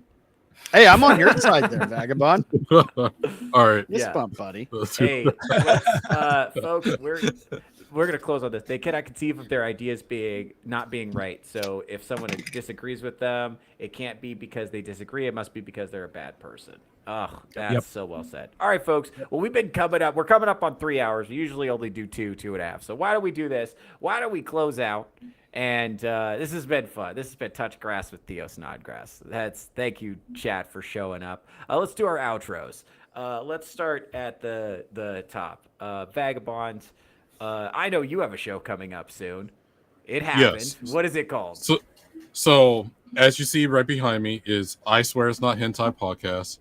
It'll be on tomorrow. So whether you're a gooner, non-gooner, whether you like anime, don't like anime, you watch anime or never seen a lick of anime in your life, it's a fun podcast. It's right now it's not organized, but that's all right. We're going through all crazy type of topics. I show weird and obscure animes, and that probably freaked Theo and other people out, but it's all right. And I swear that it's not hentai. That's the best promo I've ever heard. Excellent. I love that. That was a very good promo, bro. That was really good. High marks, because that's a really good. Actually, I was on the show last week. I'm going to be on again this week. It is a lot of fun. I had a good time, and I think it's funny as a non-anime person to see people who are this passionate about the things they enjoy. Strider, you are here also. What kind of stuff do you get up to? Where can we find you? You can find me here every once in a while for Touch Grass, then on the weekly Rose Gallery every Friday. Excellent. Very exciting. And we can follow you on X, yes? Yes. Yes. Should be in there. Very cool. Oh, still the same account. Still the same account. I know. I hear it all. I've held on to it. I've been good. Yeah, very good. Dark Strider has risen. Dark Strider. We got to have Dark Strider memes. Hashtag Dark Strider. I love it. Hashtag Dark Strider. We love it. I know Black Hoodie. Though. All right. All right. Arza, you are our resident diversity hire this week. How you are the voice of a generation insofar you're the voice of the generation that we could actually get to show up. So what kind of stuff do you get up to, and where can people find you? You know, I cover all kinds of things. I started out covering just pop culture, but I'm going to be branching out. I covered an argument I had. Most recently, making fun of Russell T Davies for being stupid about gay people. In the future, I'll be covering C.S. Lewis's The Screwtape Letters and how it applies to leftist politics. I'm going to finish the book, then reread it and cover it on the reread. And then, you know, you can find me at Arza Chats on YouTube, Instagram, Rumble, TikTok, X. I'm blanking on everything for some reason. This is horrific. But I'm changing my upload schedule a little bit just because I'm going to be getting employment soon. So we'll see how things go upload wise once that happens. Excellent. Looking forward to it. All right. Go ahead and make sure to check out Arza Chats on all his various things that he's doing. Iron Oxide is here, my partner in all crimes, foreign and domestic. What kind of cool stuff are you getting up to these days? Where can people find you? You can follow me over on X, Iron Oxide, just like it's spelled right there on the screen. I also have a YouTube and Rumble channel. You should go subscribe to both, or whichever one you prefer. I got the weekly Rogues Gallery every Friday at 5:35 p.m. PST. Right now, my appearances on other shows through the week are going to be pretty limited. I've tried to make some solid commitments to Devil's channel, Emerald's channel, a lot of people's channels. Unfortunately, with my grueling work schedule, I haven't been able to commit to those, so I apologize. So I may or may not, I will occasionally appear on those shows as often as I can, but you should definitely go subscribe to my good friends and watch their shows as well. I'm going to be working at Ironcast still is in development, so stay tuned for updates there. And later today, I got a fun project. I'm going to be putting out a video. Hopefully Monday, I'm going to be doing some modifications to my arcade cabinet over there, and a little out of the norm for my normal content. So It's going to be a lot of fun. So stay tuned for updates to that as well. And of course, I'm over here on Touchgrass on the weekends. Weekends aren't a problem. And on Cavecast every Saturday as well. Excellent. Boom, done. Reminder, Arza is single. And Strider is single and 6'4". And speaking of single, actually, everybody's single except Iron. All right, fuck. Never mind. Iron is happy, and the rest of No. us I am in a relationship, and the thing is, it's one you don't approve of because it's a little bit of a friends with benefits situation. All right. So Drunken Emerald Arrow, 99 overall producer. Couldn't do the show without you. And I know I couldn't do the show without you because I'm currently trying to do a show without you, and it sucks. I am so happy you are here. You do so much to enhance the show. Couldn't do it without you. If people want to check out your content, where can they go?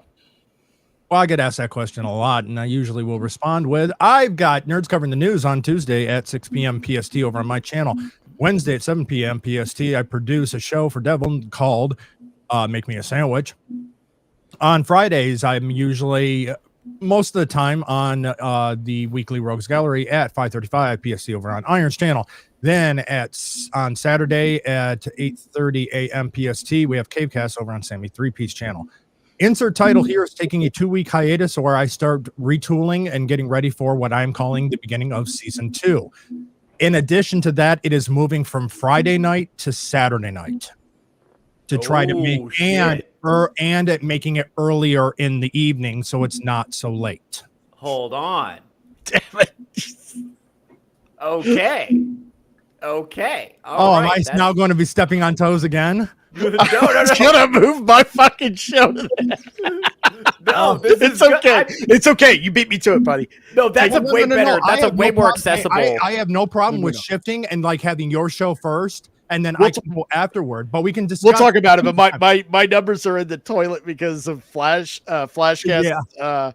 Friday show and Derby moving his. Bros, I think we should coordinate some kind of piggybacking effort. So I think we do as well. Because that's a way more accessible time slot for me personally. Like those Friday slots are really tough to make because of, stand up and also how late they are.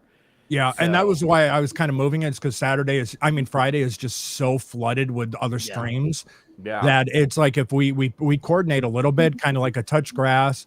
And then maybe Iron does his show, and then and then the final show of the night would be like mine. That might be a great idea. I didn't mean to interrupt your outro. Oh no! That my heart's sick. I'm like, oh fuck. No. This could work. I think this could work. I think we can coordinate it. I think we can coordinate it good enough that we put little breaks in between each one, and I think it can work out. We can discuss it later. All right, sounds good. And by the way, thank you for watching Touch Grass with Theo Snodgrass. I'm your host, Theo Snodgrass. You can catch me here every week, 11 a.m. Pacific Standard Time. But also, my new show, Theocracy, is Monday, Wednesday, Friday at 10 a.m. or 10:30, depending on when I go live. I'm trying to get that morning time slot. Listen to me while you're at work. Put in an earbud. Enjoy the new show also. If you like this show, you're really going to like that show. It's just me, stream of consciousness, for like 2 to 3 hours. It's been a lot of fun. I'm really enjoying doing it. We have a very active chat. We got a great community we're building over here. Go ahead and make sure to check out the new show as well. Thank you for watching Touch Grass. We're going to do a hard out because I don't have an outro yet. Thank you very much. Y'all take care.